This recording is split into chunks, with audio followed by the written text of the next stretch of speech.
الحمد للہ وکفا والصلاة والسلام علی عباده الذین اصطفى خصوصا علی افضلهم وخاتم النبیین محمد الامین وعلی آلہ وصحبہ اجمعین. اما بعد فاعوذ باللہ من الشیطان الرجیم. بسم اللہ الرحمن الرحیم. رب اشرح لي صدری ویسر لي امری واحلل عقدۃ من لسانی یفقهوا قولی. اللهم ربنا الهمنا رشدنا واعذنا من شرور انفسنا. اللهم ارنا الحق حقا وارزقنا اتباعه وارنا الباطل باطلا وارزقنا اجتنابه. اللهم وفقنا لما تحب وترضى. اللهم وفقنا ان نقيم نظام الخلافة على منهاج النبوة في باكستان اولا وفي كل العالم آخرا. آمین یا رب العالمین. معزز حاضرین، یہ ایک جلسہ عام ہے اور جلسہ عام کی تقاریر کا مزاج کچھ اور ہوتا ہے، لیکن میری ایک مجبوری ہے.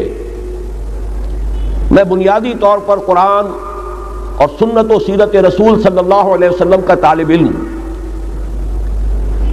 اور میں نے اپنی زندگی انہی چیزوں کے درس اور تدریس میں بسر کی ہے. اس وقت بھی مجھے آپ کے سامنے قرآن حکیم کی 3 آیات اور نبی اکرم صلی اللہ علیہ وسلم کی 6 احادیث پیش کرنی، اور چونکہ انداز میں درس کا رکھنا چاہتا ہوں، اس لیے اکثر و بیشتر حضرات تک یہ 4 ورقہ پہنچ چکا ہے کہ ان آیات اور احادیث کا متن بھی ان کے سامنے موجود رہے. سب سے پہلے اس میں 2 آیات ہیں سورہ صف کی. هو الذی، بلکہ یریدون لیطفئوا نور اللہ بافواہہم واللہ متم نورہ ولو کرہ الکافرون. هو الذی ارسل رسولہ بالہدی ودین الحق لیظہرہ علی الدین کلہ ولو کرہ المشرکون. صدق اللہ العظیم. یہ 2 آیات مبارکہ قرآن حکیم میں ایک تو سورہ صف میں وارد ہوئی ہیں جو میں نے ابھی تلاوت آپ کو کر کے سنائی. ان کی اہمیت کا اندازہ آپ اس سے کیجئے کہ بین ہی یہی 2 آیات. دوسری آیت جو کہ تو انہی الفاظ میں. پہلی آیت میں تھوڑا سا لفظی فرق اسی ترتیب کے ساتھ سورہ توبہ میں بھی وارد ہوئی. وہاں فرمایا یریدون ان یطفئوا نور اللہ بافواہہم ویابی اللہ الا ان یتم نورہ ولو کرہ الکافرون. هو الذی ارسل رسولہ بالہدی ودین الحق لیظہرہ علی الدین کلہ ولو کرہ المشرکون. یریدون، یہ لوگ ارادہ کیے ہوئے ہیں، تلے ہوئے ہیں. عام طور پر ترجمہ کر دیتے چاہتے ہیں، نہیں، چاہت سے بڑا اونچا معاملہ ہے ارادہ. یریدون، یہ تلے ہوئے ہیں اس بات پر لیطفئوا نور اللہ بافواہہم، کہ وہ اللہ کے نور کو اپنے منہ کی پھونکوں سے بجھا دے. واللہ متم نورہ، اور اللہ کا اٹل فیصلہ ہے وہ اپنے نور کا اتمام فرما کر رہے گا. ولو کرہ الکافرون، خواہ یہ کافروں کو کتنا ہی ناپسند. دوسری جگہ فرمایا یریدون ان یطفئوا نور اللہ بافواہہم ویابی اللہ الا ان یتم نورہ. یہ تلے ہوئے ہیں کہ اللہ کے نور کو اپنے منہ کی پھونکوں سے بجھا دے، اور اللہ کو ہرگز منظور نہیں ہے مگر صرف یہ کہ وہ اپنے دین کا، اپنے نور کا اتمام فرما کر رہے ہیں. یہاں یریدون کا فاعل کون ہے؟ کون تلے ہوئے ہیں؟ عام طور پر شاید ہم تمام کفار کو اس میں جمع کر جاتے ہیں. تعین کے ساتھ یہاں یہودی مراد ہے. سورہ صف اور سورہ توبہ دونوں میں اس سے قبل یہود کا تذکرہ ہے. یہودی تلا ہوا ہے. یہودیوں کا اٹل فیصلہ ہے کہ وہ اللہ کے نور کو اپنے منہ کی پھونکوں سے بجھائے گا. اس کو اچھی طرح نوٹ کر لیجئے کہ تاریخ انسانی میں خیر و شر کی جو کشمکش رہی ہے، ہمارا ایمان یہ ہے کہ اصل میں ایک طرف ابلیس اور اس کی ذریت ہے، صلبی بھی مانوی بھی، دوسری طرف اللہ کے رسول اور ان کے امتی رہے. ستیزہ کار رہا ہے ازل سے تا امروز، چراغ مصطفی سے شرار بولہبی کشمکش جاری رہی. قرآن مجید میں 7 مقامات پر قصہ آدم و ابلیس ہے. اللہ سے اس نے مہلت مانگی قیامت تک کے لیے کہ مجھے مہلت دے کہ میں ثابت کر سکوں کہ آدم اور اس کی ذریت، اس کی نسل تیری وفادار نہیں رہے گی، میں انہیں گمراہ کر کے چھوڑوں۔ قرآن کا ہر طالب علم جانتا ہے اللہ نے اسے مہلت دی،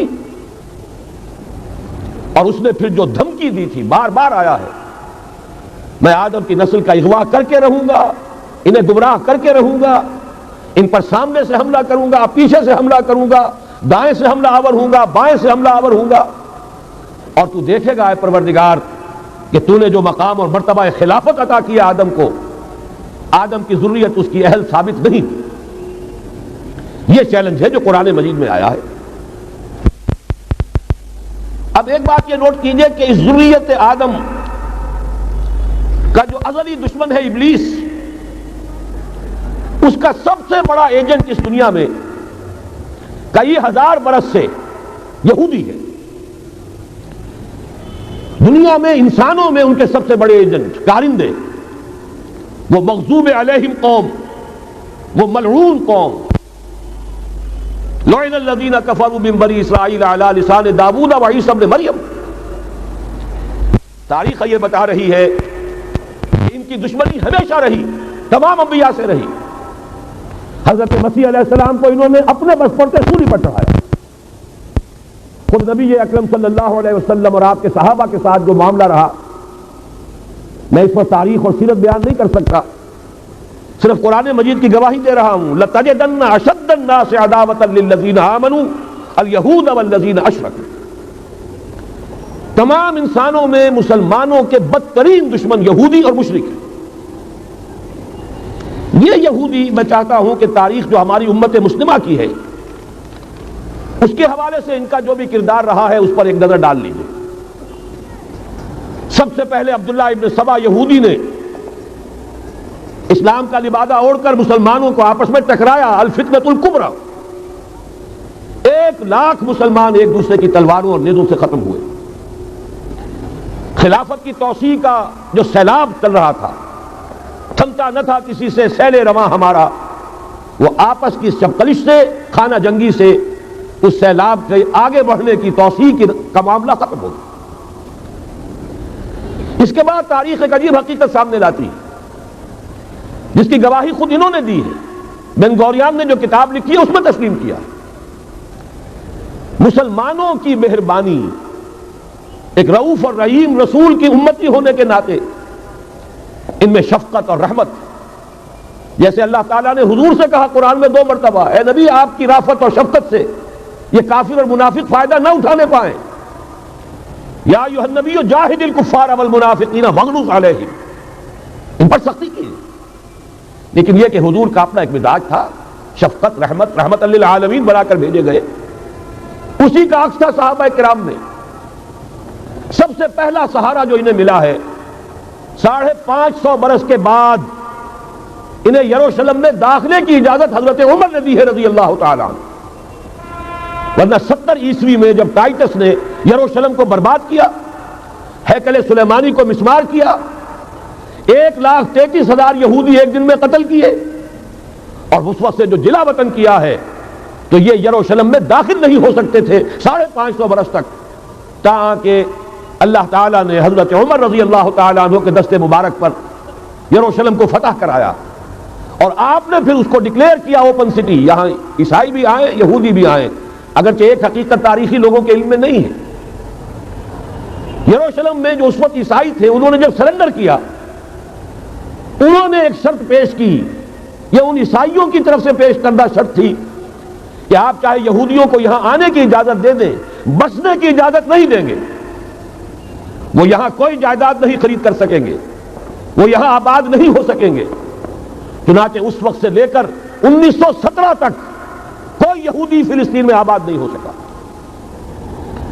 البتہ اس عرصے میں جسے یہ ڈائسپورا کہتے ہیں، انتشار کا دور، تسلیم کرتے ہیں کہ ہمارا اس انتشار کے دور میں جو سنہری زمانہ ہے وہ مسلم اسپین، ہسپانیہ میں جب مسلمانوں کی حکومت قائم تھی، پھر مسلمانوں کی شفقت سے، رحمت سے، ان کی نرمی سے فائدہ اٹھا کر، اور انہوں نے وہاں سے عیسائیت بحیثیت مذہب اور یورپی اقوام ان کے اندر نقب لگائی ہے، اور واقعہ یہ ہے کہ اپنے ان ازلی دشمنوں کو انہوں نے فتح کیا۔ اس کو بھی اچھی طرح سمجھ لیجئے، مسلم اسپین سے انہوں نے آزاد خیالی، حریت فکر، اس کے عنوان سے جو کام شروع کیا تھا، اسی کے نتیجے میں یورپ میں پروٹیسٹنٹ مذہب پیدا ہوا۔ جب تک رومن کیتھولک مذہب کا وہاں غلبہ تھا، وہاں یہودیوں پہ بہت سخت پرسیکیوشن بھی ہوتی تھی، انہیں سودی کاروبار کرنے کی اجازت نہیں تھی، لیکن انہوں نے پروٹیسٹنٹس کے ذریعے سے سودی کاروبار کی اجازت لی۔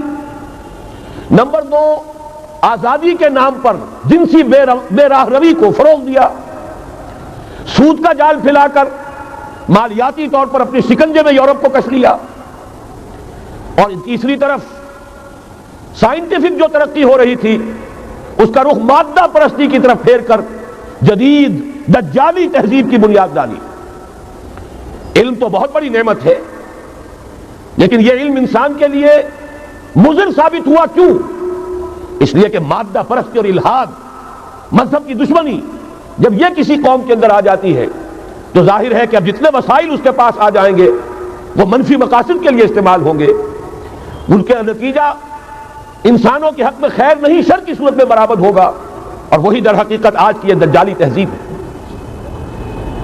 اس کا جو سب سے زیادہ تلخ باب ہے، ذرا نوٹ کیجئے، ماضی قریب تک رومن کیتھولک عیسائی یہودیوں کو دشمن سمجھتے تھے، اور یہودیوں کو حضرت مسیح کو سولی پر چڑھانے کا مجرم سمجھتے تھے۔ اگرچہ ہمارا عقیدہ ہے کہ اللہ نے انہیں بچایا، زندہ آسمان پر اٹھایا، لیکن یہ کہ عیسائی بھی مانتے ہیں، یہودی بھی مانتے ہیں کہ ہم نے مسیح کو سولی دے دی۔ عیسائیوں کے عقیدے میں ان کا انتقال سولی پر ہوا، پھر دوبارہ زندہ ہو کر آسمان پر اٹھائے گئے۔ یہ تو ہم جانتے ہیں کہ حقیقت یہ ہے، وما قتلوہ وما صلبوہ ولکن شبہ لہم، ایک ایسے ہی ان کے لیے شبہ کی صورت پیدا کر دی گئی۔ وما قتلوہ، یقینا ہرگز قتل نہیں کیا، بل رفعہ اللہ الیہ، اللہ نے انہیں اپنی طرف اٹھا لیا۔ بہرحال انہوں نے ابھی حال ہی میں پوپ سے بھی ایک فتویٰ حاصل کر لیا ہے کہ یہودیوں پر جرم نہیں ہے، الزام نہیں ہے مسیح کو سولی دینے کا۔ تاریخ بدل گئی، جو 1900 برس تک ایک تاریخ چلی آ رہی تھی، بیک جنبش قلم پوپ صاحب نے انہیں اس ذمہ داری سے بری۔ اور آپ نے دیکھا ہوگا حال ہی میں اسحاق ریبین جب یہ واشنگٹن سے واپس آ رہا تھا، جب کچھ وقفہ پڑ گیا تھا، جو مصالحت کی گفتگو ہو رہی تھی پی ایل او کے ساتھ، تو واشنگٹن سے واپس آتے ہوئے پوپ سے مل کر آیا ہے۔ اب ویٹیکان نے تسلیم کر لیا ہے اسرائیل کو، اور اس کا اب سفارت خانہ ویٹیکان کا یروشلم میں کھلنے والا ہے۔ میری اس پوری گفتگو کا حاصل کیا ہے؟ انہوں نے 3 pronged اٹیک کے ذریعے سے یورپ کو اور یورپ کے ساتھ اب امریکہ، ان دونوں کو اپنے شکنجے میں کش لیا ہے، فتح کر چکے۔ یہ وہ بات تھی جو علامہ اقبال اس صدی کے آغاز میں دیکھ آئے تھے، فرنگ کی رگے جہاں پنجے یہود میں ہے۔ وہ تو صرف ایک قوم تھی، جرمن قوم، جسے کچھ عرصے کے بعد احساس ہو گیا کہ یہودی کس شے کا نام ہے۔ نتیجتاً یہودیوں کے قول کے مطابق 60 لاکھ یہودیوں کو اس نے قتل کیا۔ لیکن اس کے علاوہ جس کو آج کل ویسٹ کہا جاتا ہے، وائٹ اینگلو سیکسن پروٹیسٹنٹس، ان کے اوپر مکمل تسلط ہے یہودیوں کا۔ وہ یہودیوں کے اعلی کار بنے ہوئے ہیں، سود کے ذریعے سے مالیاتی شکنجے میں جکڑا ہوا۔ فیڈرل ریزرو فنڈ جتنا بھی امریکہ کا ہے، یہ سرکاری بینک نہیں ہے، یہودیوں کے نجی ادارے ہیں، اور دنیا کی سب سے بڑی مقروض حکومت جو ہے وہ امریکہ کی ہے، یہودی قرض خواہ ہے، اور امریکہ کی حکومت ان کی مقروض ہے۔ اسی لیے کہا ہے نکسن نے اپنی کتاب میں کہ کوئی پریزیڈنٹ نہیں ہے امریکہ کا جو یہودیوں کی رائے کے خلاف چل سکے۔ اس نے یہ بات کہہ دی اور لکھ دی، کھل کر لکھ دی، اپنی کتاب میں لکھ دی۔ بہرحال اس کے ضمن میں جو انہیں آخری کامیابی حاصل ہوئی، اعلان بالفور 1917، یہودی آباد ہونے شروع ہو گئے، اور اصل میں اسی کے لیے خلافت کو منسوخ کرایا گیا۔ سلطان عبد الحمید، اگرچہ یہ ترکی خلافت جو ہے مرد بیمار کمزور، پھر بھی وہ مسلمانوں والا جذبہ اتنا تھا، انہیں بڑی سے بڑی رشوت پیش کی گئی تھی، ظاہر بات ہے یہودیوں سے بڑھ کر رشوت دینے والا کون ہو سکتا، جن کے ہاں ایسے بینکر ہوں جو 40 بلین ڈالر کا ایک چیک لکھ سکیں۔ پھر یہ کہ ان پر سیاسی دباؤ بہت ڈالا گیا، انہوں نے جب تک خلافت عثمانیہ برقرار رہی یہودیوں کو فلسطین میں آباد ہونے کی اجازت نہیں دی، کہ جو معاہدہ کیا تھا حضرت عمر نے رضی اللہ تعالی عنہ، خلیفہ ثانی نے، خلیفہ راشد نے، ہم اس کے پابند ہیں اور ہم یہاں یہودیوں کو آباد ہونے کی اجازت نہیں دیں۔ لہذا انہوں نے اس خلافت ہی کا بستر طے کرایا، اس لیے کہ نہ رہے بانس نہ بجے بانسری، نہ مسلمانوں کی وحدت ملی کی کوئی علامت دنیا میں باقی رہے اور نہ مسلمان کسی مسئلے پر جمع ہو کر کوئی موقف اختیار کر سکے۔ اعلان بالفور کے نتیجے میں آباد کاری شروع ہوئی، 1948 میں اسرائیل قائم ہو گیا، معجزہ ہو گیا، 1967 میں اس کی توسیع ہو گئی۔ اس میں ایک بات اور بھی عرض کر دوں، یہ سارا کس طور سے ہوا ہے کام؟ آپ نے زائنزم کا نام تو سنا ہے، صہیونی تحریک، خود اس کا جو بابا آدم تھا، آرڈر آف الومیناٹی، 1776 یکم مئی یہ نظام قائم کیا وائساپ نے، اور اس نظام کے تحت فری میسنری اور lodges of the great Orient قائم کیے گئے۔ یہ سارا ہتھ کنڈا وہ ابلیسی نظام، اس کی تفصیل ایک کینیڈین آتھر نے لکھی ہے کتاب میں، پاونز ان دی گیم۔ یہ سارا دھندا ایک شیطانی چکر ہے، ابلیسی چال ہے، اور اس کے ذریعے سے اسرائیل قائم ہوا اور اس کی توسیع بھی ہوئی 1967 میں۔ اب یہاں تک پہنچنے کے بعد ان کے پیش نظر بقیہ دنیا کی تسخیر اور اسے فتح کرنے کا معاملہ ہے، اور سب سے بڑھ کر اسلام کی بیخکنی اور اس کا راستہ روکنا یہ ان کے پیش نظر ہے۔ یریدون لیطفئوا نور اللہ بافواہہم۔ صورت اس وقت کیا ہے؟ یورپ اور امریکہ سے آپ مشرق کی طرف آئیے، پہلے عالم عرب ہے، عرب مسلم ورلڈ۔ مجھے یہ کہتے ہوئے سخت دکھ ہو رہا ہے، پورا عالم عرب وہ فتح کر چکے، وہ عرب ممالک کے جو اسرائیل کے ساتھ کسی میز پر بیٹھ کر گفتگو کرنے کو تیار نہیں تھے۔ آپ دیکھ رہے ہیں کہ لائن لگ گئی۔ کبھی صرف انور سادات نے ریکگنائز کیا تھا، پوری دنیا میں شور مچا تھا، اس پر لعنت ملامت ہوئی تھی۔ اب تو ایک ایک کر کے، وہ شاہ حسن ہو چاہے شاہ حسین ہو، اب تو وہاں سے ویزے ختم ہو رہے ہیں۔ سعودی عرب اور امارات، انہوں نے جو کچھ کاروباری بندشیں لگائی ہوئی تھی وہ ختم کر دی گئی، ان میں نرمی پیدا کر دی گئی۔ یہ صورتحال ہے کہ واقعتاً ان کی جو عالمی تسخیر کا پروگرام ہے وہ آگے بڑھ رہا ہے، اور بدقسمتی سے امت مسلمہ کا جو قلب ہے، اس امت کا قلب امیین پر مشتمل ہے۔ هو الذی بعث فی الامیین رسولا منہم یتلو علیہم آیاتہ ویزکیہم الی آخر الآیہ۔ حضور بھی امی تھے، انہی میں سے تھے صلی اللہ علیہ وسلم، لیکن آج وہ قلب جو ہے عالم اسلام کا وہ یہودیوں کے شکنجے میں کسا جا چکا ہے۔ اکثر وہاں کے جو حکمران ہیں امریکہ کے ایجنٹ ہیں، سٹوڈیز ہیں۔ یہ حالات جہاں تک عالم عرب کا تعلق ہے تلخ حقائق ہیں جو بیان کر رہا ہوں، اس لیے کہ آپ کے سامنے رہنا چاہیے۔ یہ اقبال نے کہا کہ دنیا کو ہے پھر مار گئے روح و بدن پیش، ابلیس نے پھر اپنے درندوں کو ابھارا، اللہ کو پا مر دیے مومن پہ بھروسہ، ابلیس کو یورپ کی مشینوں کا سہارا۔ یہ دوبارہ ایک بہت بڑے پیمانے پر حق و باطل کا گھمسان کا رنگ پڑنے والا ہے۔ ملاحم کی جو حضور صلی اللہ علیہ وسلم پیشین گوئیاں فرمائی، الملحمۃ العظمیٰ، تاریخ انسانی کی عظیم ترین جنگ جو ابھی آنے والی ہے، اس کو سمجھ لیجیے اچھی طریقے سے کہ اس میں جو قوتیں ایک دوسرے کے مقابل آ رہی ہیں وہ کون سی ہے۔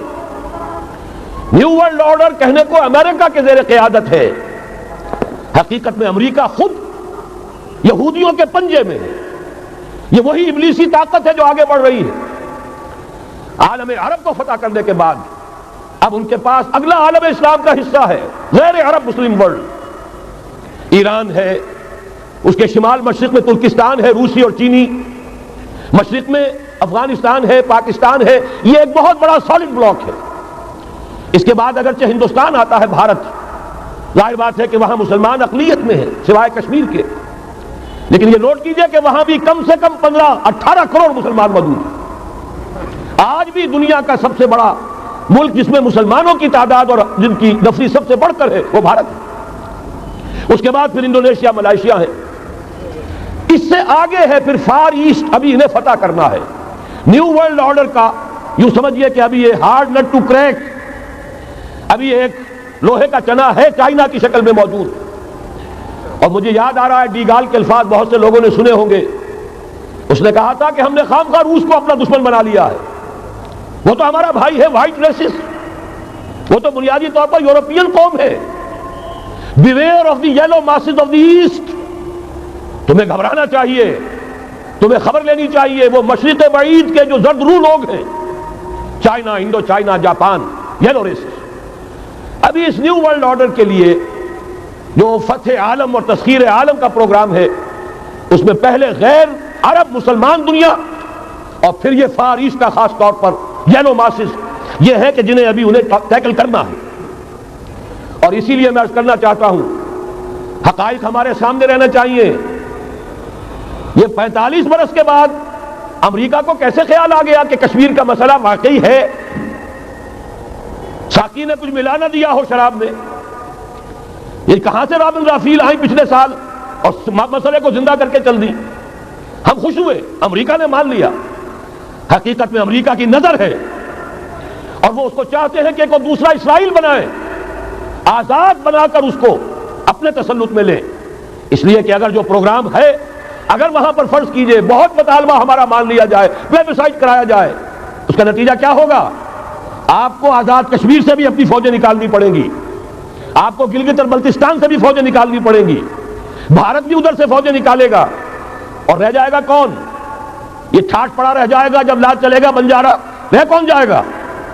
پھر تو وہی راج کرے گا جو یو این او پر قابض ہے. اور پھر ظاہر بات ہے کہ اس کے پاس دولت کے انبار اور جو بھی ان کی چالاکیاں اور ہوشیاریاں ہیں، ہو سکتا ہے کہ وہ اسے ایک نئے اسرائیل کی شکل دے دیں. بہرحال ایک طرف تو بدی کی یہ قوتیں ہیں، اس کے مقابلے میں خیر کی قوت کون سی ہے؟ خیر کی توقع کہاں سے؟ اس سے پہلے کہ میں اس موضوع پر آؤں، اب میں آپ کے سامنے وہ نوید خلافت جو میری آج کی گفتگو کا عنوان ہے، اگرچہ کنٹراسٹ بہت بڑا ہے، حالات اتنے خراب، خیر کی کوئی امید نہیں، کہیں سے کوئی اچھی خبر نہیں آتی، لیکن یہ کہ وہ نوید خلافت سب سے پہلے تو انہی دونوں آیات کے حوالے سے واللہ متم نورہ ولو کرہ الکافرون، اللہ لازماً اپنے نور کا اتمام فرما کر رہے گا چاہے یہ کافروں کو کتنا ہی ناگوار ہو. وَمَكَرُوا وَمَكَرَ اللَّهُ وَاللَّهُ خَيْرُ الْمَاكِرِينَ. شر کی قوت اپنی چالیں چل رہی ہے، اللہ کی اپنی تدبیریں ہیں. جو آخری نتیجہ نکلنے والا ہے وہ کیا ہے؟ هُوَ الَّذِي أَرْسَلَ رَسُولَهُ بِالْهُدَى وَدِينِ الْحَقِّ لِيُظْهِرَهُ عَلَى الدِّينِ كُلِّهِ وَلَوْ كَرِهَ الْمُشْرِكُونَ. دیکھیے جب میں آیت آپ کو سنائی، مسلمانوں کے سب سے بڑے دشمن کون؟ یہودی اور مشرک. پہلی آیت میں یہودیوں کا تذکرہ ہوا، انہیں مشرک نہیں کہا، کافر کہا. یریدون لیطفئوا نور اللہ بافواہہم واللہ متم نورہ ولو کرہ الکافرون.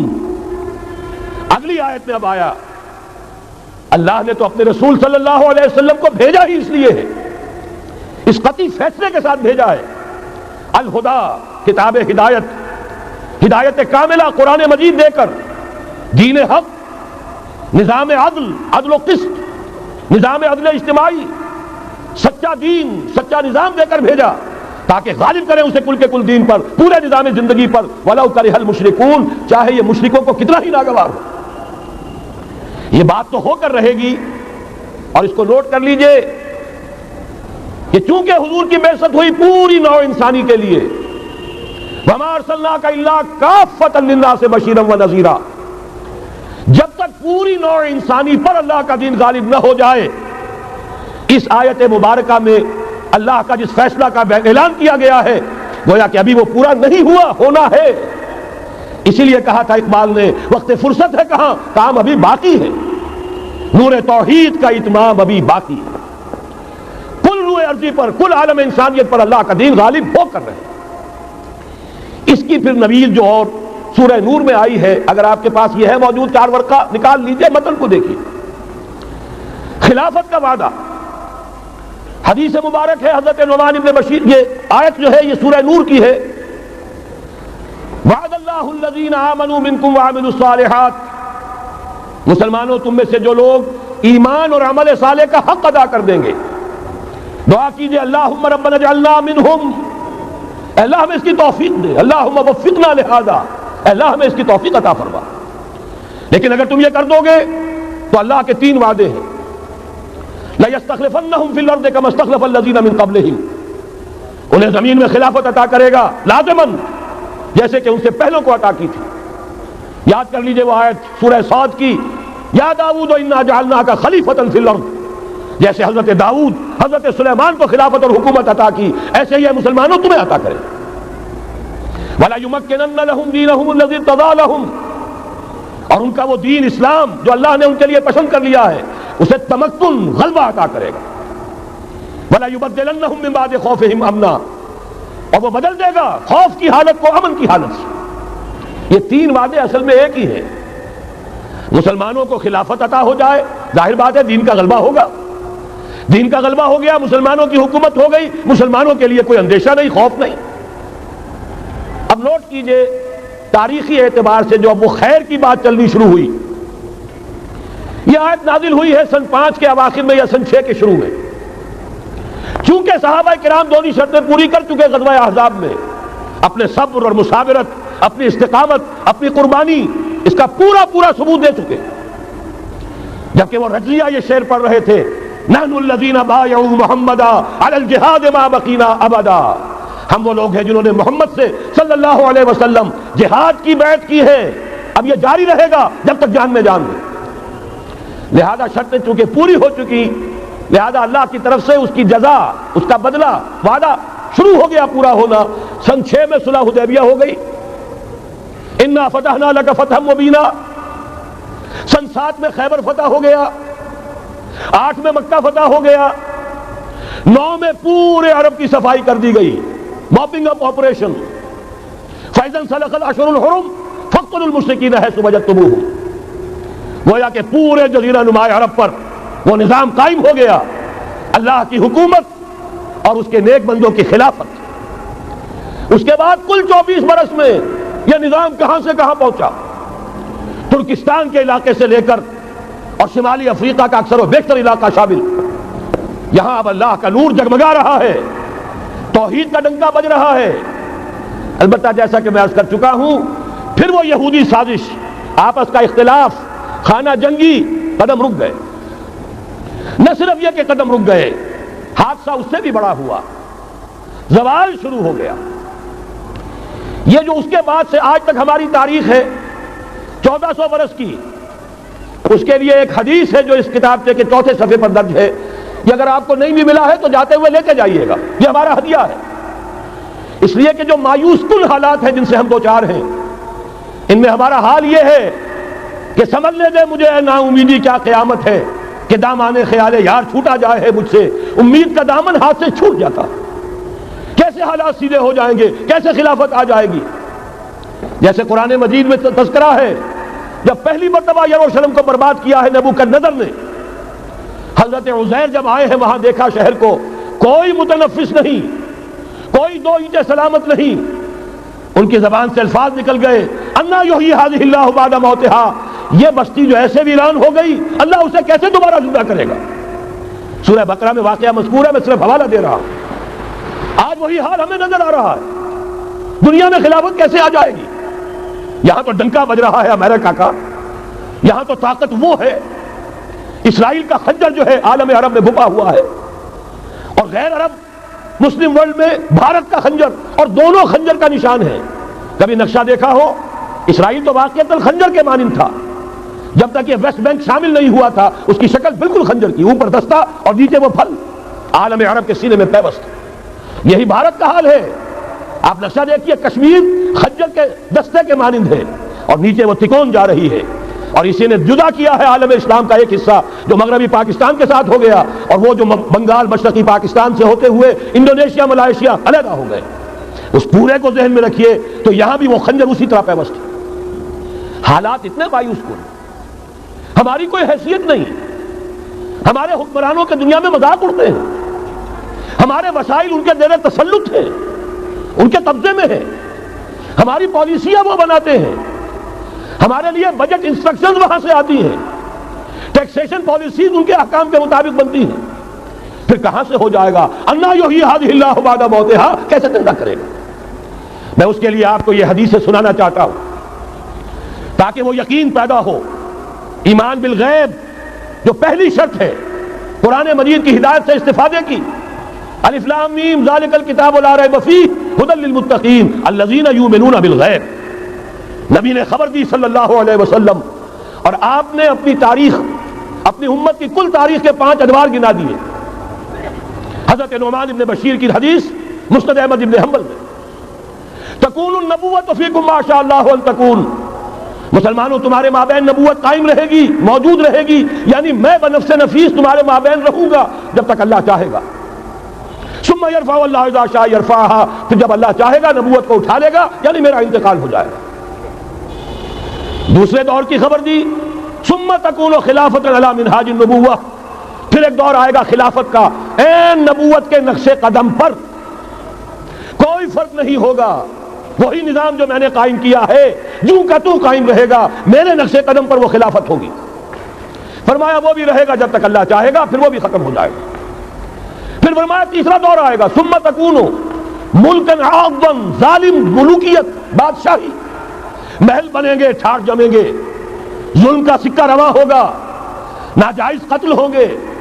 حجاج ابن یوسف کے ہاتھوں سینکڑوں تابعی محمد ابن قاسم بلا کر شہید کر دیے گئے، ورنہ اسی وقت پورا یہ جزیرہ نما ہند جو ہے، انڈین پیننسولا، اس وقت پورا کا پورا مسلمان ہو جاتا۔ لیکن ملوکیت کو کبھی یہ برداشت نہیں ہوتا کہ کوئی شخص پبلک کے اندر مقبول ہونا شروع ہو جائے، پاپولر ہونا شروع ہو جائے، ان کے اقتدار کے لیے خطرہ ہو سکتا تھا۔ اسی دور ملوکیت میں واقعہ کربلا ہوا، حسین ابن علی رضی اللہ تعالی عنہما شہید ہوئے۔ اسی ظالمانہ حکومت کے دور میں واقعہ ہررا ہوا، مدینے کی بے حرمتی ہوئی 3 دن تک۔ اسی کے دور میں حضرت عبداللہ ابن زبیر رضی اللہ تعالی عنہما شہید ہوئے۔ میں اب کیا کیا گنواؤں؟ حضور نے جب فرمایا ثم تکون ملکا عاضا، کاٹ کھانے والی ملوکیت، یہ اسی کی شرح ہے۔ فرمایا یہ دور بھی رہے گا جب تک اللہ چاہے گا، پھر جب اللہ چاہے گا اسے بھی اٹھا لے گا۔ پھر چوتھا دور آئے گا، ثم تکون ملکا جبریا، پھر بادشاہی ہوگی غلامی کے ساتھ۔ میں نہیں کہہ سکتا اس وقت صحابہ نے اس کا مطلب کیا سمجھا ہوگا، اب چونکہ یہ دور ہمارے سامنے سے گزر چکا ہے، بلکہ ایک اعتبار سے ہم اسی دور میں سانس لے رہے ہیں، لہذا بات سمجھ میں آ رہی ہے کہ وہ ملوکیت چاہے ظالم تھی، بادشاہ مسلمان تو تھے، کلمہ گو تو تھے، ان میں بہت اچھے اچھے بھی ہوئے ہیں۔ تاریخ انسانی میں مسلمانوں کے جیسے عمدہ مثالیں ہیں عمدہ بادشاہوں کی، شاید تاریخ کے اندر کوئی اور مثالیں پیش نہ کی جا سکے۔ لیکن یہ کہ اس کے بعد جو دور آیا، کہیں ہم تاج برطانیہ کے غلام بن گئے، ملکہ برطانیہ، شاہ برطانیہ، ہز میجسٹیز گورنمنٹ، ہر میجسٹیز گورنمنٹ، کہیں فرانس کے، کہیں اٹلی کے، کہیں ہالینڈ کے، کہیں اور کسی کے، فرانس کے، اس طرح سے پورا عالم اسلام جو ہے کولونیل دور کے اندر غلامی کے دور میں چلا گیا۔ یہ چوتھا دور تھا، لیکن یہاں تھوڑا سا توقف کر لیجئے۔ یہ چوتھا دور ایک درجے میں ختم ہو گیا ہے، کہتے ہیں دنیا والے کولونیل دور ختم ہو گیا، حقیقت میں ختم نہیں ہوا۔ براہ راست حکمرانی ختم ہوئی ہے، انڈائریکٹ رول جاری ہے، ریموٹ کنٹرول کے ذریعے سے وہی حکومت کر رہے ہیں، بٹن وہی سے دبتے ہیں، ہم جا کر جھولیاں انہی کے سامنے پسارتے ہیں، انہی سے کبھی سرمایہ کاری کی بھیک مانگتے ہیں، کبھی قرضوں کی بھیک مانگتے ہیں، ان کے چشم ابرو کے اشاروں کے منتظر رہتے ہیں۔ ہماری جنگ اور صلح ان کے تابع ہے، ہمارے تمام وسائل ان کے تسلط میں ہیں۔ وہ دور ابھی ختم نہیں ہوا، فرق صرف یہ ہے پہلے براہ راست حاکم تھے، آج بالواسطہ حاکم۔ لیکن حضور نے فرمایا صلی اللہ علیہ وسلم یہ دور بھی ختم ہو کر رہے گا۔ یوں سمجھیے جیسے کراچی میں لانڈی کورنگی میں کئی نمبر آتے ہیں بسوں میں، Karachi Landhi number 1، Landhi number 2، Landhi number 3، پھر کہیں 3.5 بھی ہوتا ہے۔ آج ہم بیچ میں کھڑے ہیں اس چوتھے دور کے، کہ حضور کے قول کے مطابق ملکن جبرین، یا دور ابھی جاری ہے، نصف ختم ہو گیا ہے، نصف ابھی باقی ہے۔ لیکن ایک بات تو بڑی تلخ ہے، ابھی بقیہ نصف میں بڑی قیامتیں گزرنے والی ہیں۔ اسی بقیہ نصف میں وہ مارکا پیش آنے والا ہے، اسی میں وہ ملاحم ہوں گے، اسی میں وہ الملحمۃ العظمیٰ ہوگی، اسی میں دجال اکبر کا ظہور ہوگا، اس میں ہمارے اوپر تکالیف اور مصائب ابھی اور اس کے سائے گہرے ہوں گے، اور کچھ روز فضاؤں سے لہو برسے گا، اور غمناک کے تاریک اندھیرے ہوں گے، لیکن اس کے بعد فرمان نبوت پوری شان کے ساتھ ظاہر ہوگا۔ ثم تکون خلافۃ علی منہاج النبوہ، پھر دور آئے گا خلافت علی منہاج النبوہ کا، دوبارہ وہی دور، بین ہی وہ نظام جو محمد رسول اللہ نے قائم فرمایا صلی اللہ علیہ وسلم، دنیا میں دوبارہ قائم ہو کر رہے گا۔ میرے کئی دوستوں نے کہا ہو کر رہے گا، میں یقین کے ساتھ کہتا ہوں ہو کر رہے گا، صرف یہ کہ ہم یہ نہیں کہہ سکتے ابھی اس میں کتنی دیر ہے۔ جیسے قرآن مجید میں کئی جگہ حضور سے کہلوایا گیا، نبی کہہ دیجئے ان ادری اقریب ام بعید ما توعدون، لوگوں جو وعدہ تم سے کیا جا رہا ہے یہ تو میں نہیں کہہ سکتا وہ جلدی پورا ہوگا یا دیر میں، ہوگا ضرور پورا۔ ان اللہ لا یخلف المیعاد، اللہ تعالیٰ اپنے وعدے کی خلاف ورزی نہیں کرتا۔ تو محمد رسول اللہ صلی اللہ علیہ وسلم کی دی ہوئی نوید، دوبارہ خلافت علی منہاج النبوہ کا نظام قائم ہوگا، اور اس میں اب ذرا نور علی نور، دو حدیثیں اسی کتابچے میں شامل ہیں، پھر عرض کر رہا ہوں یہ آپ کو مل جائے گا اگر نہیں ہے اس وقت، اور میں چاہتا ہوں آپ ان کے متن یاد کریں، ان حدیثوں کے مبلغ بن جائیں، ان آیات کو حفظ جان بنائیں، تاکہ مایوسی کا مداوع ہو سکے، ہمتیں جو پست ہو رہی ہیں ان میں دوبارہ عزم جمع پیدا ہو سکے۔ اس لیے ہم نے بڑی تعداد میں اسے شائع کیا ہے، 100 کے پیکٹس کے اندر آپ کو یہ مل سکے گا اگر آپ لینا چاہیں، عام کریں، پھیلائیں۔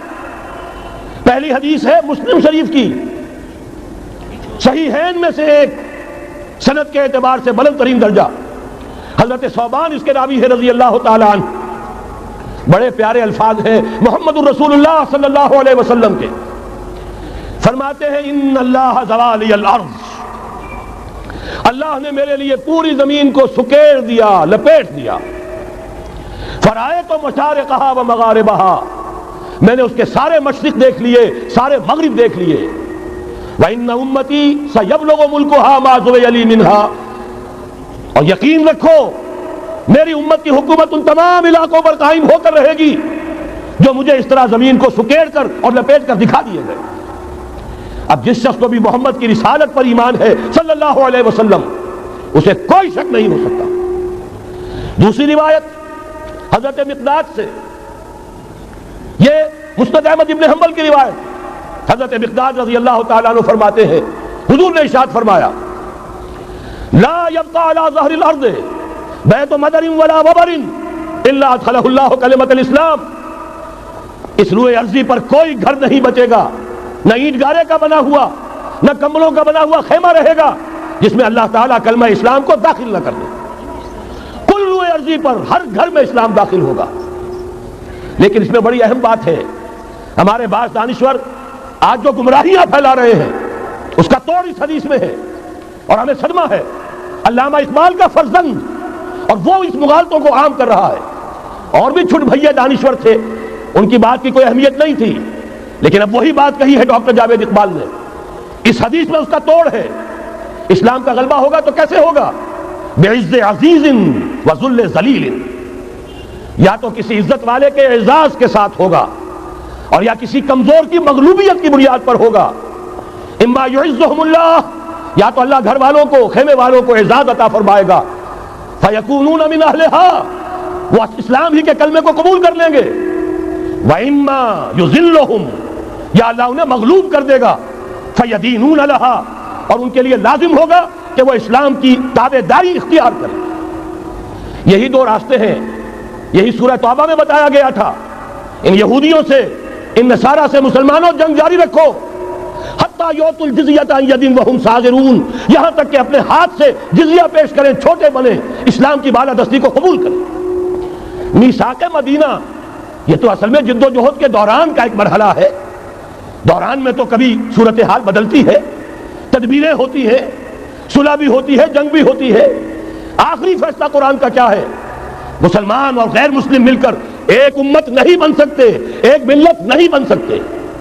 اسی بنیاد پر پاکستان بنایا، دو قومی نظریے کا سب سے بڑا پرچارک علامہ اقبال، وطنی قومیت کی نفی کرنے والا شدید ترین الفاظ میں علامہ اقبال، اور اس کے فرزند جو ہے وہ ایک قوم ہونے کا تصور دے رہے ہیں مسلمانوں اور غیر مسلموں کو۔ یہاں تو ایک ہی راستہ ہے۔ صحابہ کرام کی فوجیں جب نکلی جہاں گئیں تین آلٹرنیٹیوز، ایمان لے آؤ ہمارے برابر کے ہوگے، بھائی ہوگے، جان مال عزت آبرو املاک جائیداد ہر چیز جیسی ہے ویسی رہے گی، ہمارے کندھے سے کندھا لگا کر کھڑے ہوگے، یہ نہیں تو چھوٹے بنو، اسلام کی بالادستی قبول کرو، جزیہ دینا منظور کرو، اور یہ بھی نہیں تو صرف ایک تھرڈ آپشن ہے، آؤ میدان میں، تلوار ہمارے اور تمہارے درمیان فیصلہ کرے گی۔ یہ ہے تاریخ۔ آخری بات جو کہی گئی سورہ توبہ میں وہ تو یہ ہے، میثاق مدینہ تو ایک درمیان کی ایک تدبیر ہے، معاہدات ہوتے ہیں، معاہدات تو مشرکین عرب سے ہوئے جس کی کامل تنسیخ کی، براءۃ من اللہ ورسولہ الی الذین عاہدتم من المشرکین۔ سارے معاہدات آج ختم کیے جا رہے ہیں، اعلان عام کیا جا رہا ہے، کوئی معاہدہ نہیں ہے، باطل دوئی پسند ہے، حق لا شریک ہے، شرکت میں آنا ہے حق و باطل نہ کر قبول۔ علامہ اقبال تو یہ کہہ رہے ہیں۔ بہرحال ذہن میں رکھیے حضرت مقداد کی اس حدیث نے بہت بڑا عقدہ حل کیا ہے، اسی لیے جب حضور سے یہ الفاظ سنے حضرت مقداد نے تو کہتے ہیں فقلت، میں نے اپنے دل میں یہ کہا وَيَكُونَ الدِّينُ كُلُّهُ لِلَّهِ، یہ جو سورہ انفال میں الفاظ آئے ہیں دین پورا کا پورا اللہ کے لیے ہو جائے گا، یہ تبھی ہوگا جبکہ کل روئے عرضی پر کوئی گھر نہ بچے، کوئی خیمہ نہ رہے جو یا تو اس کے گھر والے اور خیمے والے اسلام لے آئیں یا اسلام کی تابع داری قبول کرنے تب کے لیے تیار ہوں، تب ہوگا۔ اسی کو اقبال نے کہا تھا جواب شکوہ میں، وقت فرصت ہے کہاں، کام ابھی باقی ہے، نور توحید کا اتمام ابھی باقی ہے۔ لیکن یہ جو حدیثیں میں نے آپ کو سنائی ہے، علامہ اقبال نے در حقیقت انہی کا نقشہ کھینچا ہے۔ آسماں ہوگا سحر کے نور سے آئینہ پوش، اور ظلمت رات کی سیما پا ہو جائے گی، پھر دلوں کو یاد آ جائے گا پیغام سجود، پھر جبھی خاک حرم سے آشنا ہو جائے گی۔ آنکھ جو کچھ دیکھتی ہے لب پہ آ سکتا نہیں، محو حیرت ہوں کہ دنیا کیا سے کیا ہو جائے گی۔ شب گریزہ ہوگی آخر جلوہ خورشید سے، یہ چمن معمور ہوگا نغمہ توحید سے۔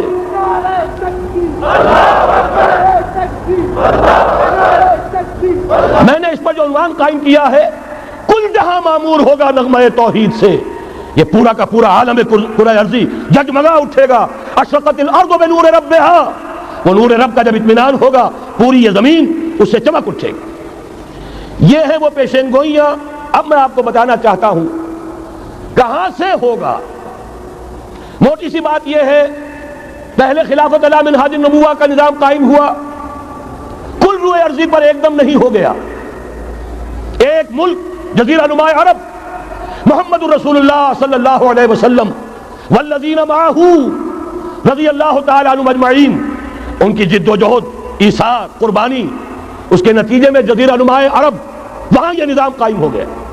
پھر پھیلا، پھر توسیع ہوئی، 3 لشکر نکلے تھے، مشرق مغرب شمال۔